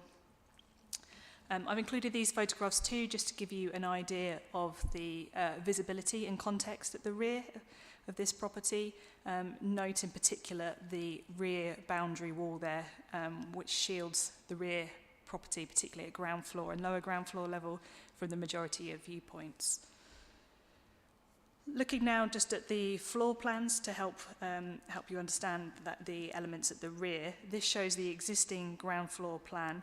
Hopefully you can see the curved line there that has been hatched in red. That's the existing rear wall with those green doors that I showed you earlier. And here's the proposed ground floor plan. So you can see, hopefully, where it has now been squared off at the rear, where those new doors are introduced. I've also there circled for you the new grille within that front light well that I referred to earlier. The last couple of slides for you just show you the property intersection. Here it is as existing. Again, you can see the existing lower ground floor there. And here's the proposed section for you. You'll note that the existing lower ground floor is proposed to be lowered slightly by 50 centimetres. And then the new basement floor level, you can see there highlighted in the dashed green square, would be located below that floor level. I think this section is also just useful to, again, illustrate the location and size of that lift overrun I referred to right at the start of the presentation. So as I mentioned, it's centrally located, set in from both the front and the rear. And that's the last slide for you, Chairman. Thank you. Thank you very much. So are we joined by, apologies if I mispronounce this, Mr. and Mrs. Harnischweger? Hello, and Mr. Radford as well. Now you have 3 minutes to share. Would you like me to signal when you're halfway through, or would you rather divide it some other way? Okay, I'll just, well, I'll let you know when we're halfway through the 3 minutes. Okay. Do you want to try the one next to you? There we go. Thank you. Okay. So right. yes, as I say, 3 minutes to share. I'll indicate when you're halfway through, and please start whenever you're ready. Thank you. Good evening. As per the local plan and the Council's basement SPD, impacts from the construction of new basements are a material planning consideration, and full mitigation measures must be submitted with the planning application to allow the proposed development to be considered fully. This has not been adequately complied with in this case. Overall, the proposed works are not necessary, go above and beyond what is needed from a residential dwelling, in particular on Beaufort Street, and in our opinion materially conflict with planning policies. Our primary concerns include the following. Drainage. Surface water flooding has not been considered appropriately. Number 108 lies within an area of medium, not low, risk of surface water flooding and is on the edge of the critical drainage area. No details are included in the SUD strategy, and a further condition has been added to the recommendation to secure this additional information at a later stage.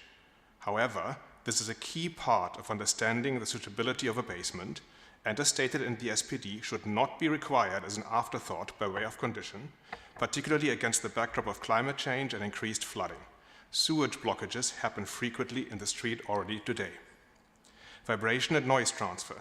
Numbers 106 and 108 are relatively narrow houses and noise travels in between them.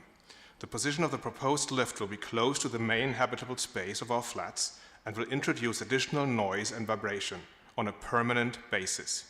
There's no consideration of the significant amenity and well-being impact in the application submission, nor any mitigation, such as an acoustic box, to address this, and the Council cannot therefore make a proper assessment on the impact of this proposed development.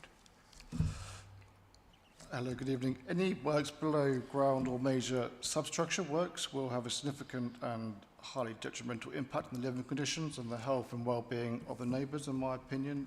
Additionally, my particular flat's located within the lower ground floor of number 106, with just one main window, which provides the only source of light and natural ventilation. The introduction of hoarding at 108 and the construction process, which will take about 14 months, will severely impact the daylight levels on the flat and also result in unacceptable living conditions for me.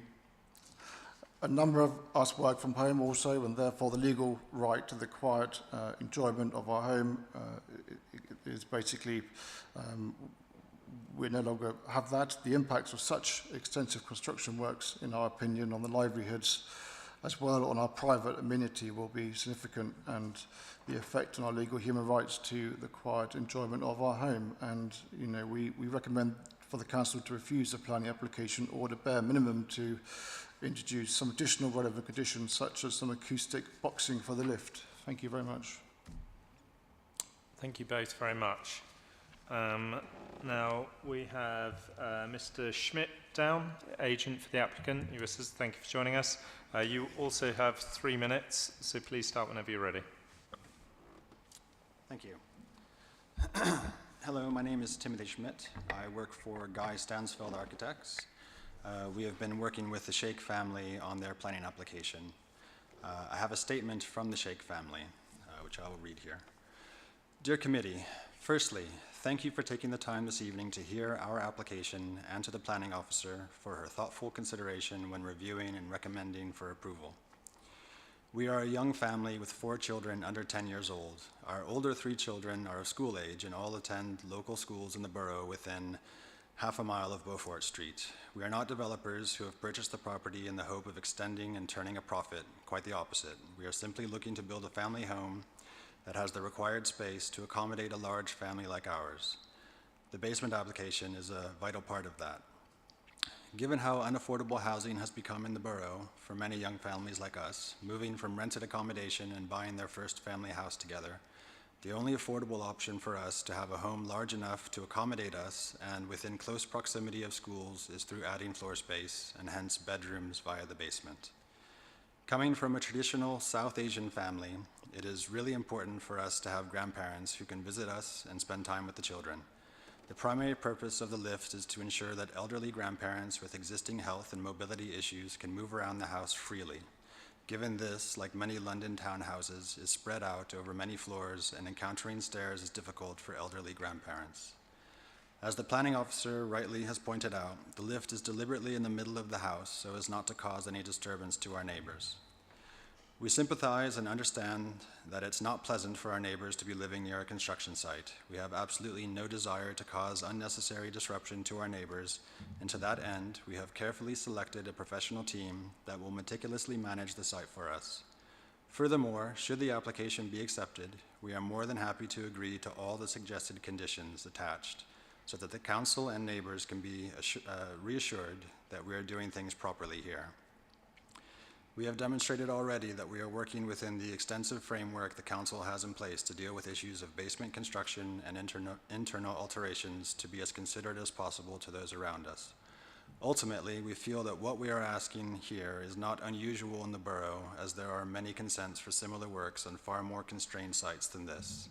Thank you for your time, and we'll consider the above when assessing our application, the Sheikh family. Thank you. Thank you very much. Right, questions, colleagues. Councillor Whedon-Sands. Thank you, Mr. Chairman. Just a quick question, really, hopefully, to the objectors. I think it was Mr. Radford mentioned he'd like a condition on an acoustic casing for the lift. I know there's already a condition in terms of the suds and drainage. Perhaps the two of you would like to could elaborate what other conditions you think would make the application bearable if granted. Can I clarify, is that particularly regarding the acoustic enclosure, or was it a broader other question? Than more broader on the conditions Okay. that they would seek. If I may, thank you. I think those were our two main concerns. There's additional concerns which you found, I guess, in the written objections around traffic on Beaufort Street and so on, but we wanted to focus on our main points here, so those were the two main asks. Thank you. Can I ask, around the acoustic enclosure, is that on the top of the lift, on the external part upstairs, or is that the whole way up the lift? Admittedly, I'm not an expert when you thought of that. I guess our concern is really that in a way the lift is constructed. We have no information on what the lift will look like and how it will be constructed. And once it's in, that then permanently we need to live with vibrations and noise whenever the lift is operated. However that is solved, it was suggested to us that an acoustic box might solve that. Perfect. Okay, well, I'll ask Mr. Schmidt, if I may. How will you ensure that no vibrations or noise affects neighbours from the left? There's been a construction method statement submitted with the application, which deals mainly with the basement construction.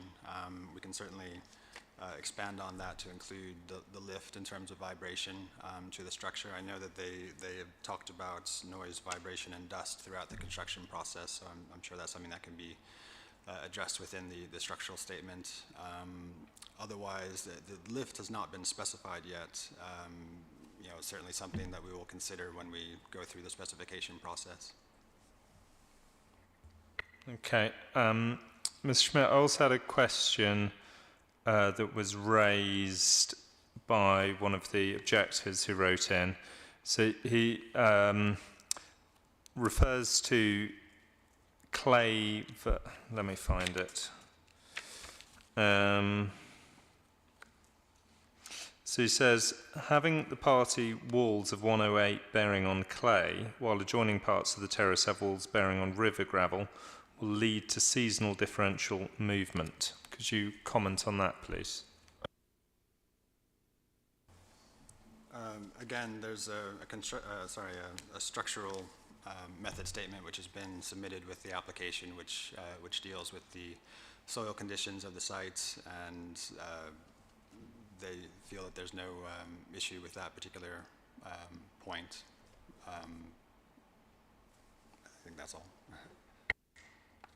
Okay, so is it, yeah, I didn't, so the material that's being built on the soil that's being built on isn't being changed, presumably.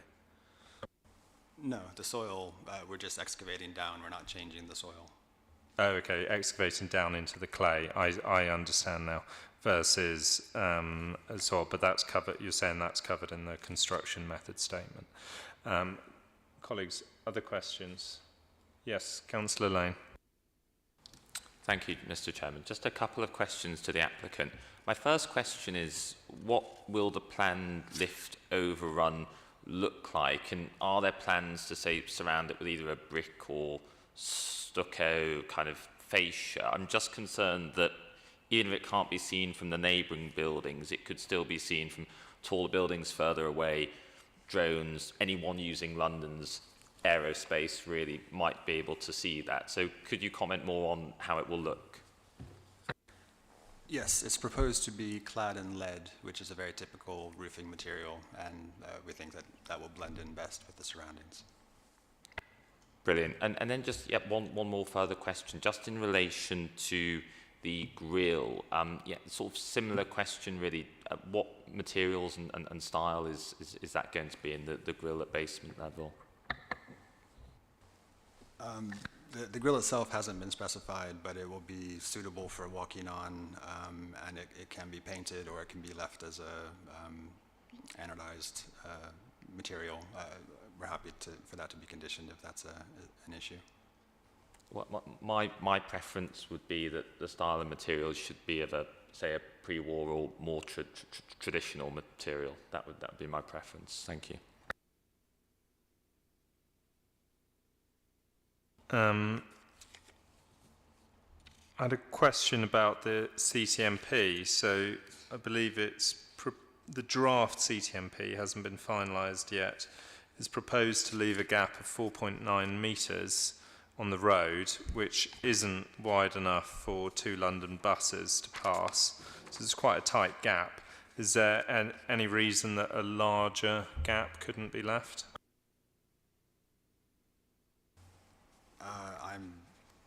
I'm not 100% sure on the spacing of that.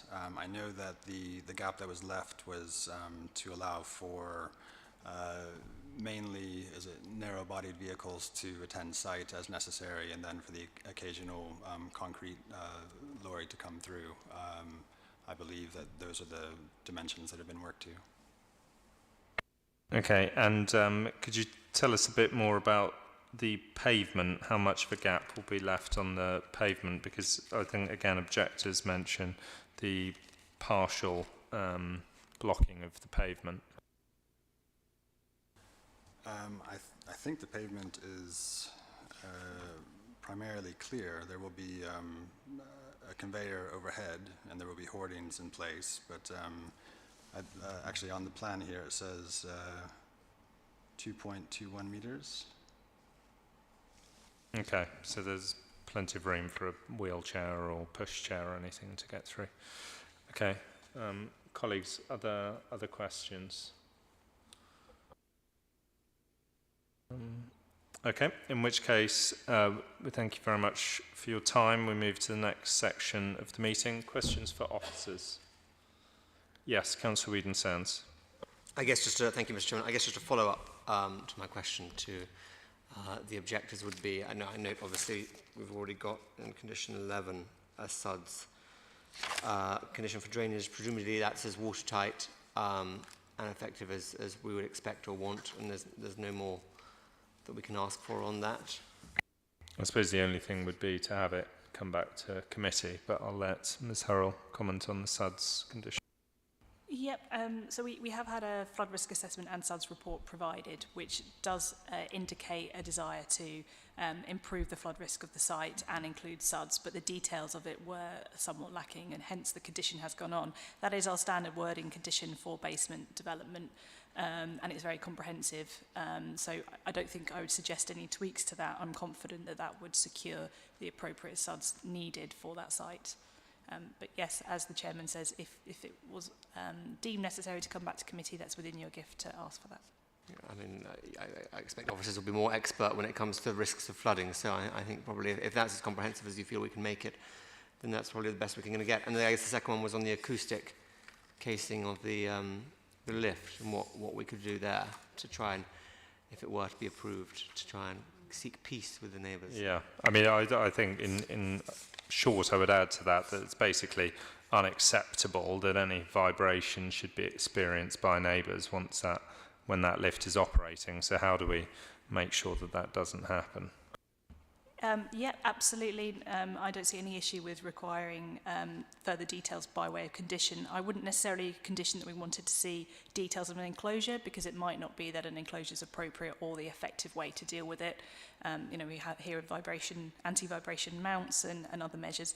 Not my area of expertise, but I wouldn't go as far as say it has to be an enclosure, but we could certainly condition prior to the installation of that lift that we see details to satisfy us that there will be no noise disturbance or vibration disturbance to neighbours. To take it one step further, once it's built, what happens if there are vibrations? Do we have environmental health policies regarding that? We can word the condition as such to say that they would have to then comply with the details approved, and if not, the lift would no longer be allowed to operate, much like with our air conditioning condition that requires it to be switched off if it fails to meet the standards it says it will. I think that's sensible. Yeah, we would like that to be included, please. I just want to ask quickly about the depth. So it's 3 metres, plus the lower ground floor is also being lowered as well. So you could say, you know, internal works you don't need planning for. So in many ways it is a 3.5 metre basement. How does that compare to other basements we've granted? Have we granted permission for similar depths? Yes, this is actually quite a common proposal to lower the ground floor level at lower ground floor level a little to then accommodate a basement underneath. Often the lower ground floor of these properties will have lower floor to ceiling heights, and so there's often a desire to sort of take advantage of the opportunity when you're excavating a basement to allow a little bit. But as you can see from this section, it is still very much a lower ground floor story and then a single story underneath. We wouldn't classify this as a double story basement. So it's not setting a new precedent in terms of basement depth? No, as I say, I've seen this many times, and as you've rightly pointed out, if they were to do the excavation works at lower ground floor level just to lower it in isolation, it's likely they wouldn't need planning permission for that. Okay, and then thank you for that. And then the next question is on the CTMP. So yeah, as I say, one of the objectors pointed out, this is a bus route down Beaufort Street. Is 4.9 metres perhaps a little too narrow?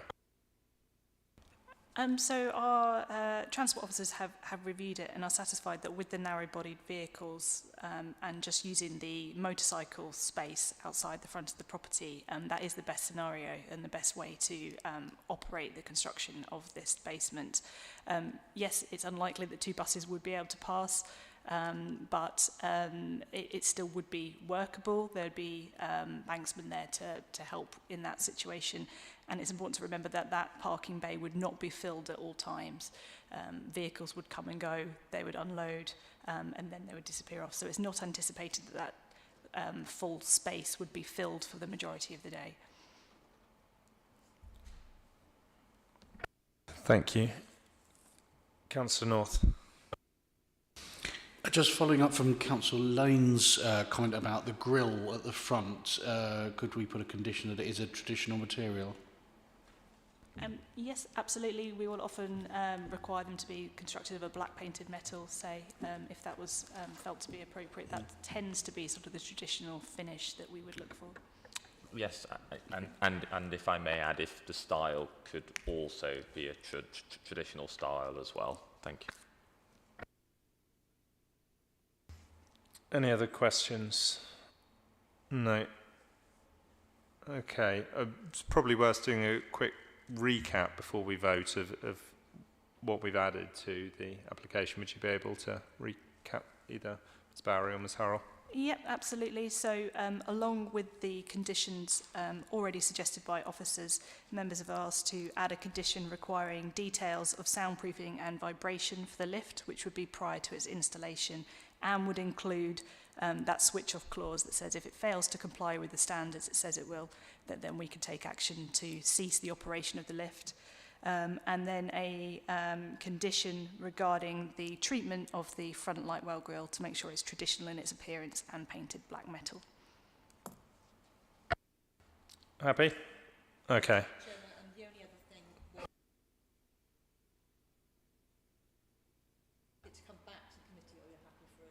Yeah, I think probably on balance we're happy for that to be decided under delegated powers. It's, I think, absolutely proper that it's in there as a condition, but we'll allow the relevant officers to deal with that rather than bring it back to committee. Right, in which case we proceed to a vote. The recommendation with those conditions just described attached is to grant planning permission. Could I see all those in favour? Right, that is unanimously passed. Thank you, everyone who spoke on that case, for joining us and for your time. We now proceed to item number 5, which is number 1, Cranley Mews. Ms Wesley, over to you. Thank you, Chairman. This is an application for planning permission for the excavation of a single-storey basement under the footprint of the property, along with external alterations to the fenestration at the ground floor level. The proposals would also install roof lights to the rear of the slate roof and replace the existing balcony with a Juliet balcony. The application site is an end-of-terrace mews property which is situated at the northern side of Cranley Mews, which is located off the Old Brompton Road. Cranley Mews is also situated at the rear of Cranley Gardens, which is a terrace of Grade 2 listed properties. This slide shows an existing section of the Mews property, which shows the existing 2-storey building. This slide shows the proposed section of the Mews property, which shows the depth and the size of the proposed basement. This slide shows another existing section and another proposed section. This slide shows a floor plan of the proposed basement. Members will note that there are no external light wells, roof lights or grilles that would serve the basement.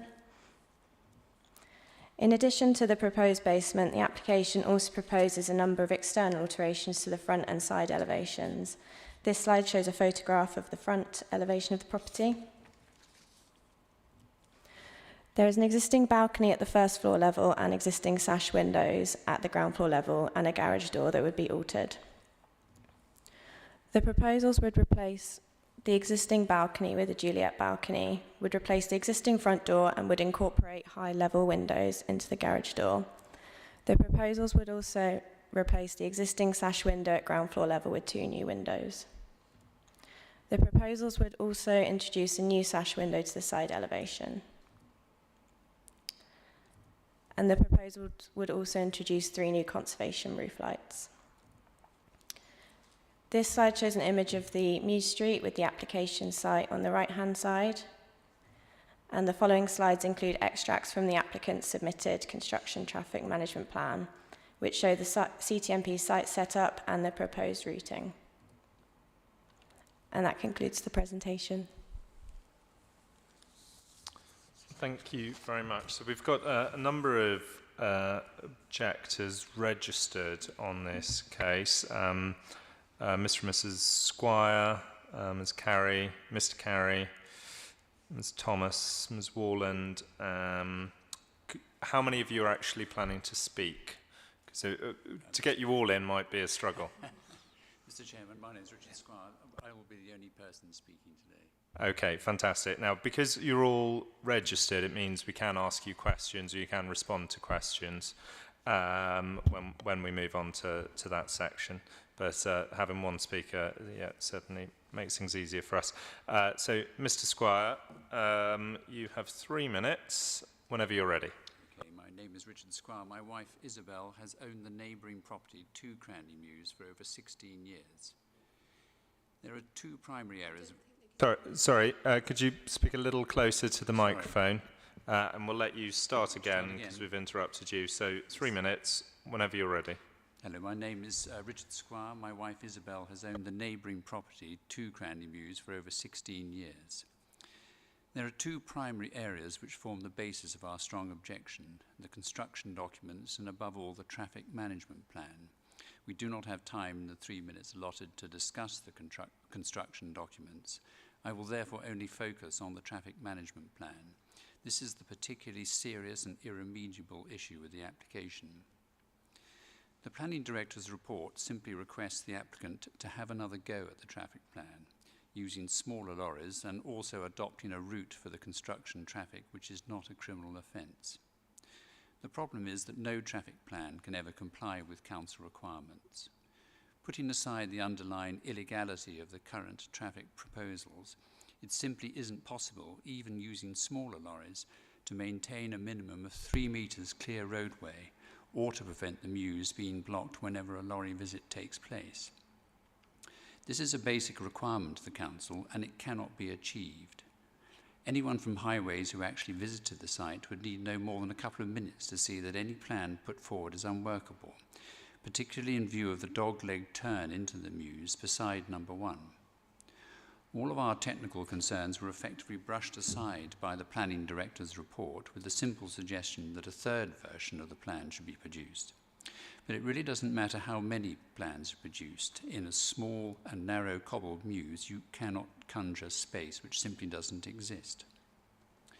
The traffic management plan is a high risk to the Mews. Because of the dog-leg northern entrance to the Mews, it would not be possible for any vehicle other than a small car to drive around the hoarding and the visiting concrete or tipper truck and then negotiate the dog-leg entrance to the Mews. The Mews would effectively be blocked during any of the numerous lorry visits to the site. The consequence of this is serious, as it is extremely difficult for any vehicle to make a U-turn in the Mews. It would certainly be impossible for any larger vehicle, such as an extended delivery van of the type used by, say, DPD, to make such a U-turn. This means that any larger vehicle would have to reverse the entire 200 metres length of the Mews, negotiating to reverse the difficult right-hand entrance to the Mews from Cranley Gardens. It would be chaos if any other traffic arrives at the same time. Importantly, it goes without saying, of course, that no refuse lorry, and in particular no emergency vehicle, would be able to come through or visit the Mews whilst there is a lorry at the site. This cannot be acceptable to the council. Finally, it's important to keep in mind that the purpose of this planning application is to create just a TV room and a gym, hardly a central living space. We therefore urge the committee to reject the application on the technical grounds that we and others have specified in our objections. As the committee will have noted, this application is unusual because of the very large number of objections filed. I'm sorry, I'm going to have to stop you there, but we can follow up with more questions later, and I think we took on board all your major points, so thank you very much. We now have of the Mews and the wider conservation area. It's our client's ambition to create a high quality and sustainable family home that respects the character of Cranley Mews. We hope the committee will uphold the recommendation to grant planning permission subject to the conditions set out in the officer's report. And we also take in mind the quite detailed informative from Highways regarding the CTMP. Thank you for your time. Thank you very much. Colleagues, questions for the objectors or the applicant's agent? Councillor Whedon-Sands. Thank you, Mr. Chairman. I guess firstly, the objector, Mr. Squire, you mentioned objections to the construction plan as well, but didn't really elaborate. I'd just like to, if you could help the committee understand what your objections to that would be. Yes, of course. The most obvious one, actually, is the fact that the loading calculations have been done on the basis that, and I'm quoting the document, the road surface is further than 5 metres from the front light well. A, there is no light well, and B, the house fronts directly onto the road. And there also has been no analysis of the party wall.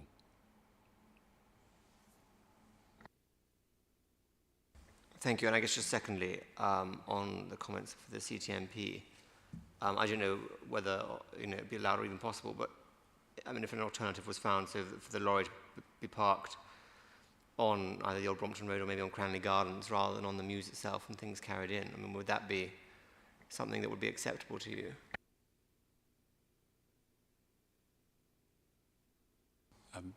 It's quite a distance. I don't know whether that would be acceptable to the to the developer or applicant. Sorry.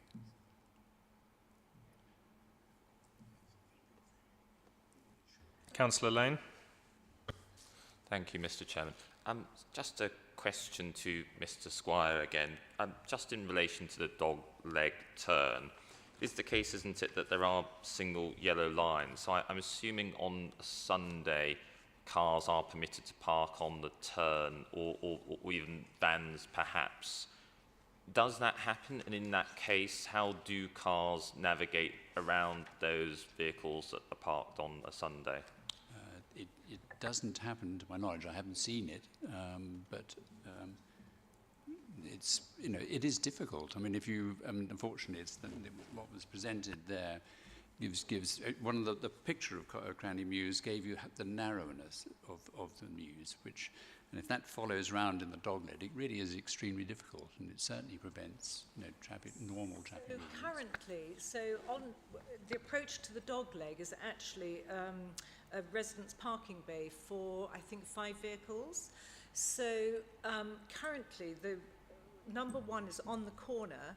As you're going around that dogleg, a car, yes, a small vehicle can come round. However, any delivery van, DPD, Royal Mail, anybody has to mount the pavement. And we've had the pavement repaired several times on the corner from where the lorries and the delivery vans do mount that pavement. The pavement will be completely demolished if you've got heavy vehicles, lorries, trying to negotiate that. And if and this is even before any hoarding has been put out. If you're going to have hoarding of, I can't remember the depth of it, 2 meters, that's taking up even more space on that turn. It'll be impossible. Sorry, I should have asked this when you started, so my apologies. Could you just introduce yourself to make sure? My name's Angela Thomas. Angela Thomas, thank I've you. lived in the Mews. I've owned my property there for almost 40 years. Okay. Thank you, and I can see you're registered to speak, so that's no problem at all. I just wanted to double check that point. Thank you. Sorry, Councillor Lane, go ahead. Apologies, Mr. If I may just ask a couple of follow-up questions. Just one more follow-up question to the objectors and then perhaps one to the applicant. My follow-up question is, the Mews, it is a two-way street, isn't it? And isn't it the case that when 2 cars are approaching the dogleg turn, it's impossible for both to get past? Does one have to say, wait back? Totally impossible, Yeah. totally. I wouldn't say, sorry, Gabriella Carey. I live opposite at number 52. I'm on the list to speak. It's actually, I wouldn't say it was a two-way Mews. It's certainly one way. The size of vehicles at this current day and age are too wide for 2 vehicles to pass. Also bear in mind that a lot of the properties have plants outside, benches, etc. So you can't, it's a one-way road. Sorry, I'm just going to come in on that point. So if there was a CTMP which said that you had to, construction traffic had to come from the southern end, so not the dogleg end, and had to leave an appropriate amount of passing space, which might be 3 meters, what would the issues be with that? Well, I mean, yeah. Can I just Go. say that they can't do 3 meters? Yeah. It doesn't. There isn't the space. We've It not doesn't measured it. exist. We've measured it with our tape measures. There is not 3 meters. Okay, but that point taken. But it is sometimes the case that in previous case I've been involved in where permission has been granted but can never actually take place because the conditions can't be fulfilled. So our job isn't necessarily to say whether it is possible, it's just to set appropriate and reasonable conditions. So if they could, so I take the point about the dogleg and the damage that the construction vehicles could cause there, but if they entered from the southern end, the non-dogleg end, would that be, and then had to... But they would still have to exit the dogleg end. Yeah. They couldn't possibly reverse down the mews. They could not enter and leave southern end. They would have to negotiate that dogleg at some point. Okay, I see your point. Either to enter or to leave. Yeah, reversing the whole Yeah. way back down would certainly be very difficult. Sorry, can I just underline one yes, thing? I mean, please go ahead.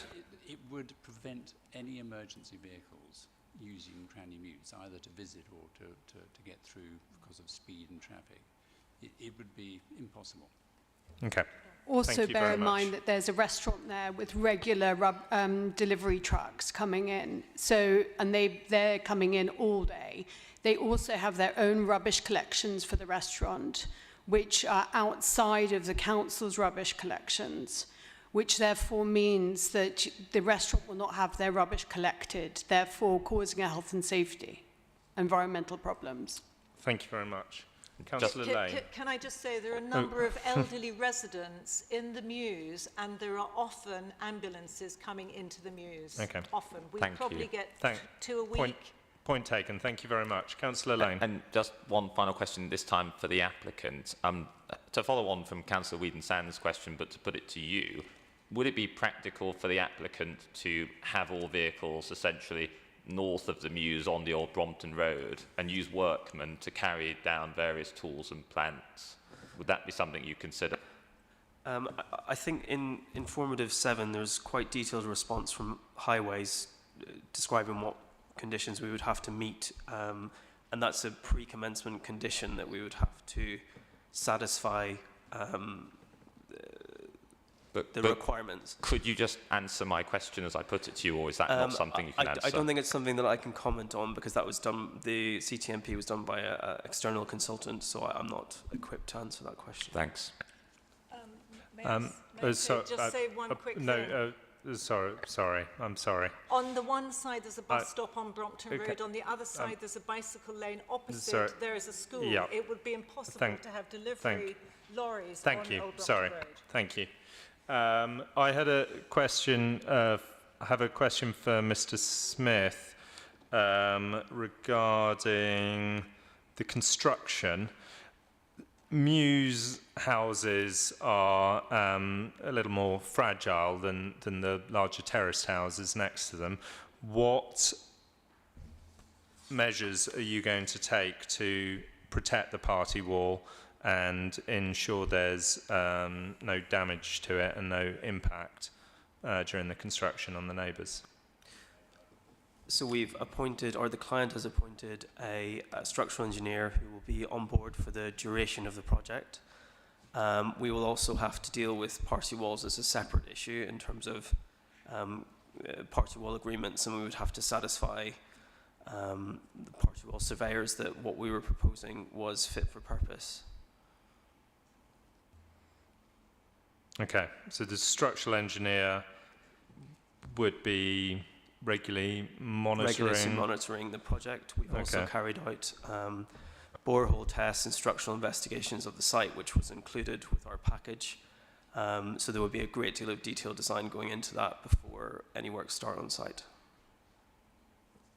Okay, thank you. And it might be a point we explore further with officers in a moment, but that's helpful. Thank you.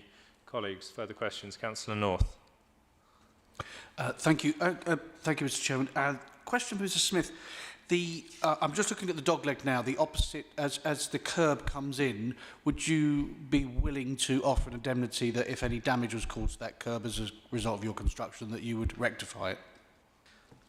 I think any party wall agreement that we would create with the freeholder would require us to put anything right that was damaged during the works. So we would be happy to commit to that. And that would include the curbstone on the dogleg corner opposite? Yes. Okay, thank you. Further questions, colleagues? I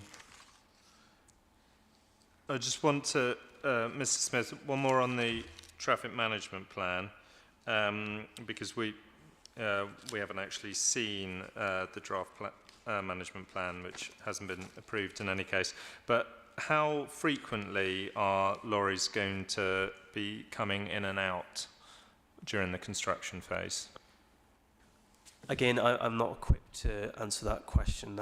We have an external consultant that's assisted with this, and it's clear that they've made an error in their report. Again, we're happy to accept the proposed pre-commencement condition, and we'll have to provide all of those details before we can break ground. Okay, thank you. Right, if no further questions. We'll move to questions to officers. Colleagues. Yes, Councillor Lane. Would it be possible to perhaps add a condition that were this to be approved, any traffic management plan would come back to committee and it wouldn't be decided under delegated powers? Is that possible?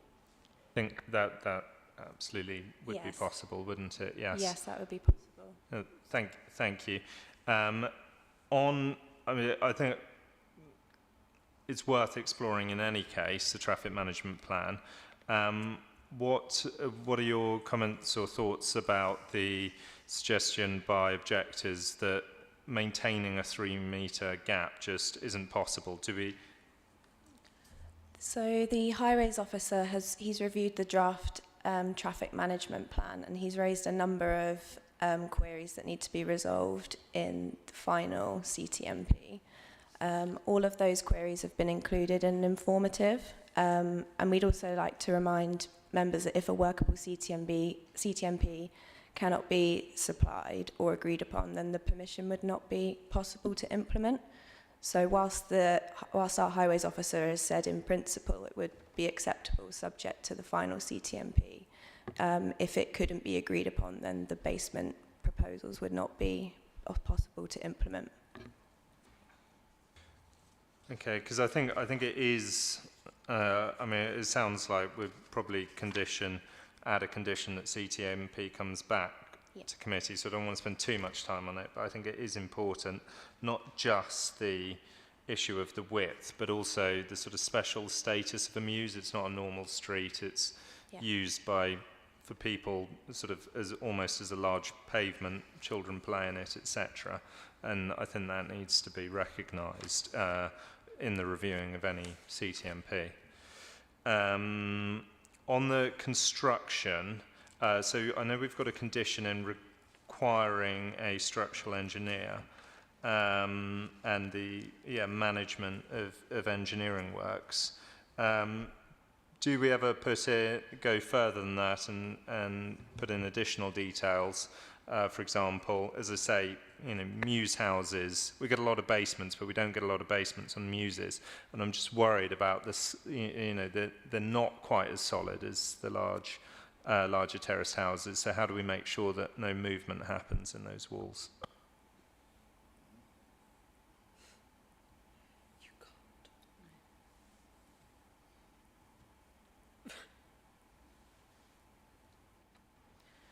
So our standard condition requires the works to be overseen by the professional engineer throughout the duration of the works, but usually we wouldn't add any other conditions for those construction works. So do we ever add anything around monitoring equipment to be installed or something like that?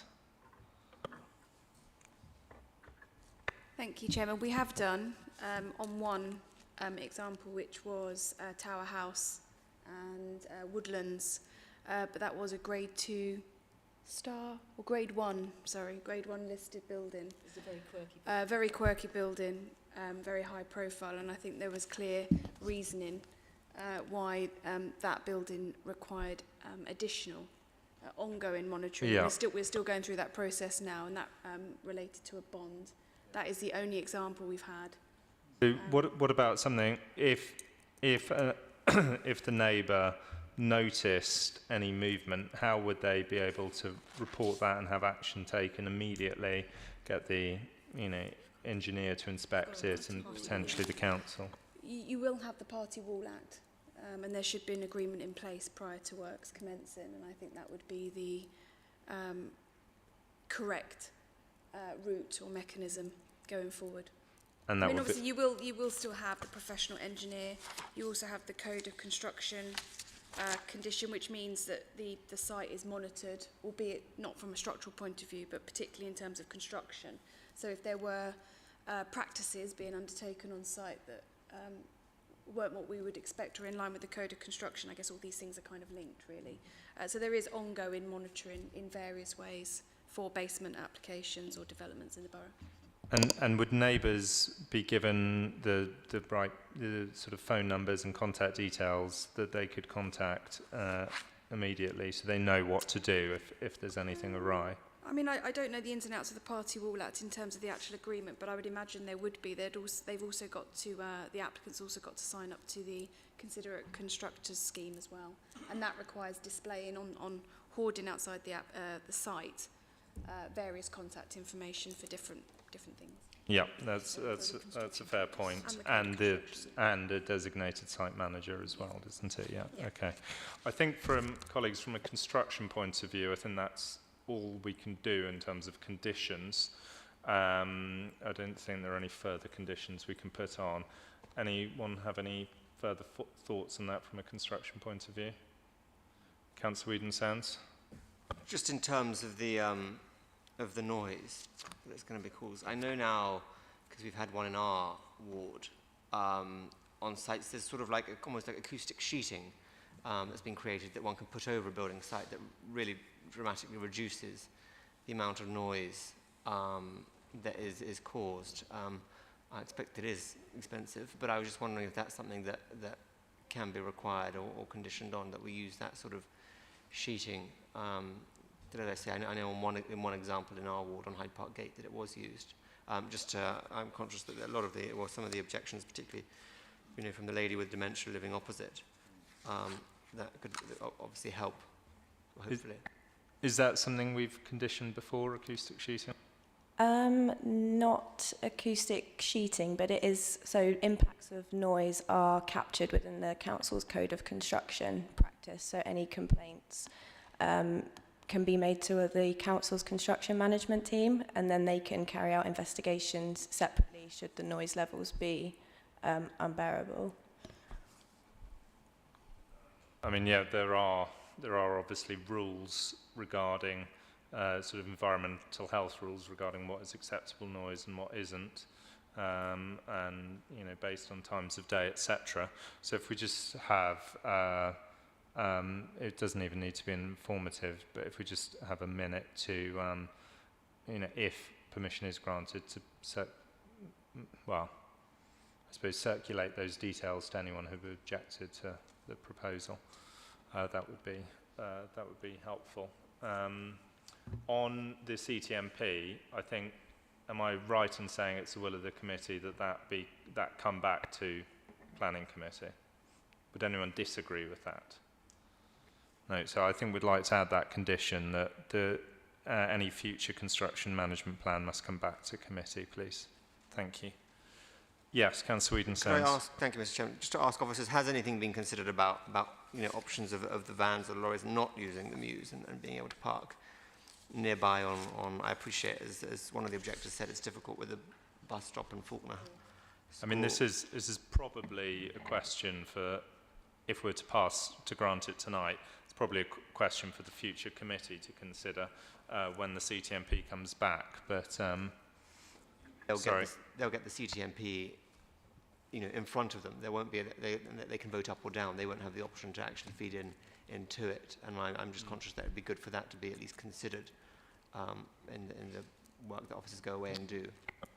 Sorry, Chairman, I was just going to add, I mean, there is a requirement of the CTMP process that the applicant must engage with neighbours to help formulate the construction traffic management plan. I would suggest it might be useful if you add an informative to remind the applicant of their need to do that. And in those discussions, there may well be a conversation to be had about method of construction. What I would say, and we've said it many a time that yes, anything is possible in terms of constructing a basement. They could park and carry material. I would just remind you that that can lengthen the delay of construction considerably, and so there does need to be a balance between constructing a basement in good time versus prolonging the construction of something that might deal with one particular thing but might lengthen the process overall. So, but you know, these are for conversations for the applicant to have with their neighbours. Well, I'm very happy to add that. I'm sorry, I apologise. We can't, on procedural reasons, we can't. Otherwise, we can be challenged based on procedure, so we have to stick to the procedure. But let's definitely add that informative, as Ms. Chung suggested. So we've got that informative for the applicant to re-engage on the CTMP, or reminding them about that. We've got the condition that CTMP should come back to committee before it's discharged. Indeed, if it ever is discharged, to see if that is acceptable. And there's no prejudgment, of course, whether it will or will not be acceptable. Anything else before we proceed to a vote, colleagues? Councillor Lane. If I may, even taking that into consideration, I am just concerned, based on the physical dimensions of the dog leg, that no CTMP that could possibly put forward would be viable. That's my concern. I think is an officer will correct me if I'm wrong, but if you determine that no CTMP could ever be viable, that is grounds to refuse a planning application. My thoughts are, I suspect that could be the case, but I couldn't hand on heart say 100%. So I say let's have it come back to committee, give the applicant an opportunity to demonstrate that an acceptable one is possible. But you might come to a different conclusion. Yes, Councillor Whedon-Sands? Just very quickly, if I may, apologies, Mr. Chairman, just to go back to noise. I know obviously you've said we've got our standard things there, but is there anything we can do to tighten that a bit more? I'm just conscious, obviously, being a muse, being smaller, the properties being closer together, and presumably the walls potentially being thinner than a standard bigger building. Is there anything more we can do to try and protect the amenity for neighbours by restricting, or tightening the screws, as it were, on the noise conditions a bit more? Are there any? I mean, the only thing I'd say before Ms. Wesley answers that is that the noise rules do take some of those matters into account, because it's against the background, what normal background is for that area, and obviously thinner walls, if that creates more noise in the next door area, then it'll read higher on the noise meter. But I don't know if there's anything you would add to that. Other than our code of construction practice, which is site dependent as well, so we can adapt those rules based on the site constraints, if that helps.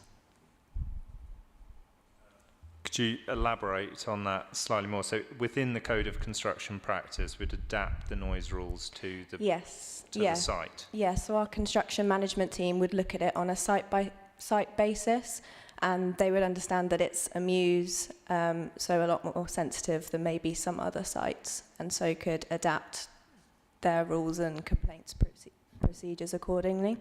Okay. It probably isn't necessary for us to have an informative drawing their attention to the fact it's a muse. It should be self-evident. Yeah, an informative could be included as well. Well, okay, we'll add an informative drawing their attention to the fact it's a muse and therefore generally quieter, and that needs to be taken into account. Considerably quieter, I would have thought. Anything else? Councillor Whedon-Sands, you happy with that? Yeah. Okay. In which case, could you perhaps do a quick recap of the various conditions and informatives we've added before we take a vote, please?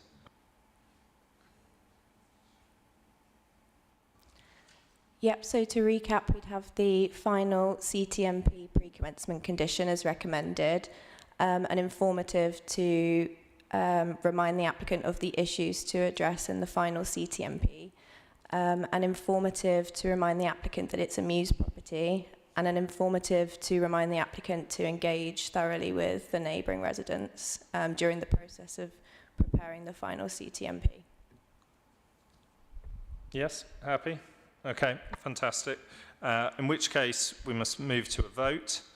The recommendation with the additional conditions and informatives is to grant planning permission. Could I see all those in favour? All those against?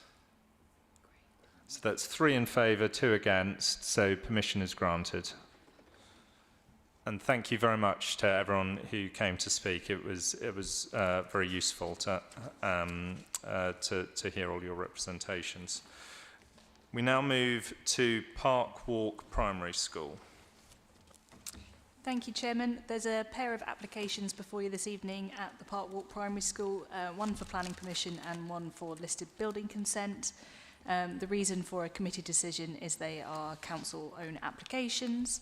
You'll have seen from the planning history that over the last couple of years, a number of refurbishment works have been approved at the site. And the proposal before you this evening is seeking permission and consent for some temporary porter cabins to facilitate the works and help with the construction works necessary to implement the previously approved permissions. Just a couple of slides to show you. Here's the site layout. The green boxes indicate the location of these cabins. And this slide here just illustrates the sort of cabins we're talking about. They're not particularly large given the context of the site. And then my last slide for you is just some photographs. As I said, it is retrospective. They are in place currently. You'll note from the recommended conditions that we do say they are only allowed to remain on site until July 2023, and that's because it is noted that the buildings do detract from the special interest of the listed building, but weight is given to the temporary nature of this structure and the fact that they will help facilitate the welcome refurbishment works approved previously this year and last year. Thank you.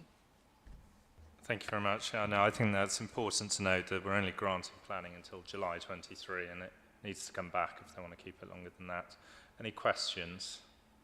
Yes, Councillor Whedon-Sands. I note this is a retrospective application, is that right? Why is the borough making retrospective applications? Surely it's not a good example that we're setting to our residents of doing things and then seeking permission later. A fair comment.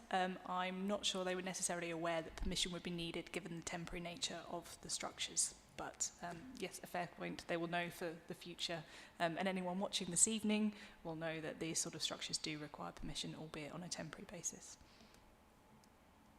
Yeah, it may just be worth feeding that back, presumably, to our education directorate and making sure that this sort of thing is communicated to all our schools and sites. Yeah, well, I assume that it'd be the construction teams, so they'll know now because they've had to put this one in. So, yeah. Any other questions? No. In which case, let's proceed to a vote. The recommendation is to grant. All those in favour? So it's passed unanimous. Oh, and now list of building consent. So list of building consent. Again, the recommendation is to grant. All those in favour? That passes unanimously. So we now move to our final case, 3 Onslow Mews East. Thank you very much. Another basement for consideration. This one is probably the most straightforward in the sense of the construction and physical manifestations. It's purely contained under the footprint of the property. There's the existing section on screen, and there I've included the proposed, so you'll see it's completely under the footprint of the building. There are no external manifestations, so we've got no light wells, grills, or anything of that nature with this application. The last slide to show you is just the basement floor plan and the configuration there. The blue line that you can see there on the far right hand of the screen, that is denoting a wall above, which is an outbuilding to the property on Onslow Mews Square, which is listed. but this illustrates that there would be a gap maintained between the basement and that outbuilding, and that complies with our policy CL7, which says that you cannot excavate a basement underneath a listed structure. So although it's only the outbuilding, it is included within the listing of that property. But we are satisfied with that setback, that the basement excavation at the application site would not in any way harm the listed outbuilding. And that's all I have to say on that one. Thank you, Chairman. Thank you. Colleagues, questions on this application? I'd want, again, about the CTMP. So is it, to be established, is it a private road or is it a public road, the Muse Street? It is a private road, and we have seen CTMPs over the years proposed on private roads. Sometimes they work, sometimes they never. We never see the basements being constructed because the necessary rights are not gained from those residents who obviously maintain and own that road. A condition is required for a final CTMP. So again, as we've just had with that discussion, should a CTMP never be agreed or implementable, then the permission lapses and is never implemented. Yeah, well, I think it's got some similarities with the previous application in terms of the difficulty of accessing it, but yeah, it's hard to comment on that without actually seeing what their CTMP is. But you know, the same considerations around emergency vehicle access, etc., of course, are relevant, although it's a much shorter Muse, this one. Colleagues, any other questions about this one? I suppose the only thing would be is if we wanted to see the CTMP come back to committee as well. It's not quite as complicated as the previous one because there's a much shorter Muse. The large part of it's pedestrian only. Any thoughts? If I may, Mr. Chairman, I think another factor to consider is that because the excavation is so minor compared to the previous application, that the number of vehicles, the size of the vehicles, will possibly be significantly less. So that makes me minded to think that it's less important that this CTMP comes back to committee, but I'm open to other opinions. Yeah, well, I think it is somewhat less complicated, and your points are also very valid. I think it might be worth adding an informative regarding the CTMP that as has been raised by objectors, the Muse is used by children and dogs, etc., to play. So safety and enabling children to continue playing in that space, I think, is very important. So that needs to be considered. And if that requires, you know, if for example, a truck is reversing in, if that CTMP requires a person to be standing outside the truck, guiding it the whole way in to ensure safety of any children there, then so be it. But so an informative around that would be... I mean, absolutely any reversing vehicle in any situation, you'd expect a banksman to be there anyway, but we can include an informative to make it clear that the final CTMP should consider the safety of children and anyone using that Muse and provide perhaps a little bit more detail than we might normally require. That's fine. Okay, that would be great, thank you. So we'll add that informative. Any other comments on this application? No, I mean, it might be the case that they never get permission. It is private land, they never get permission, and it can never be built, but that's not our business. Right, in which case we proceed to... sorry? The suggestion from Councillor Lane is that we probably don't need to. I think I would agree with him. We'll add that informative around the fact that it's a Muse and children play in it and their safety and ability to continue using it to play in has to be considered when the CTMP is reviewed, and that's probably sufficient, I think. Yeah. Okay. In which case, sorry, give me 1 second.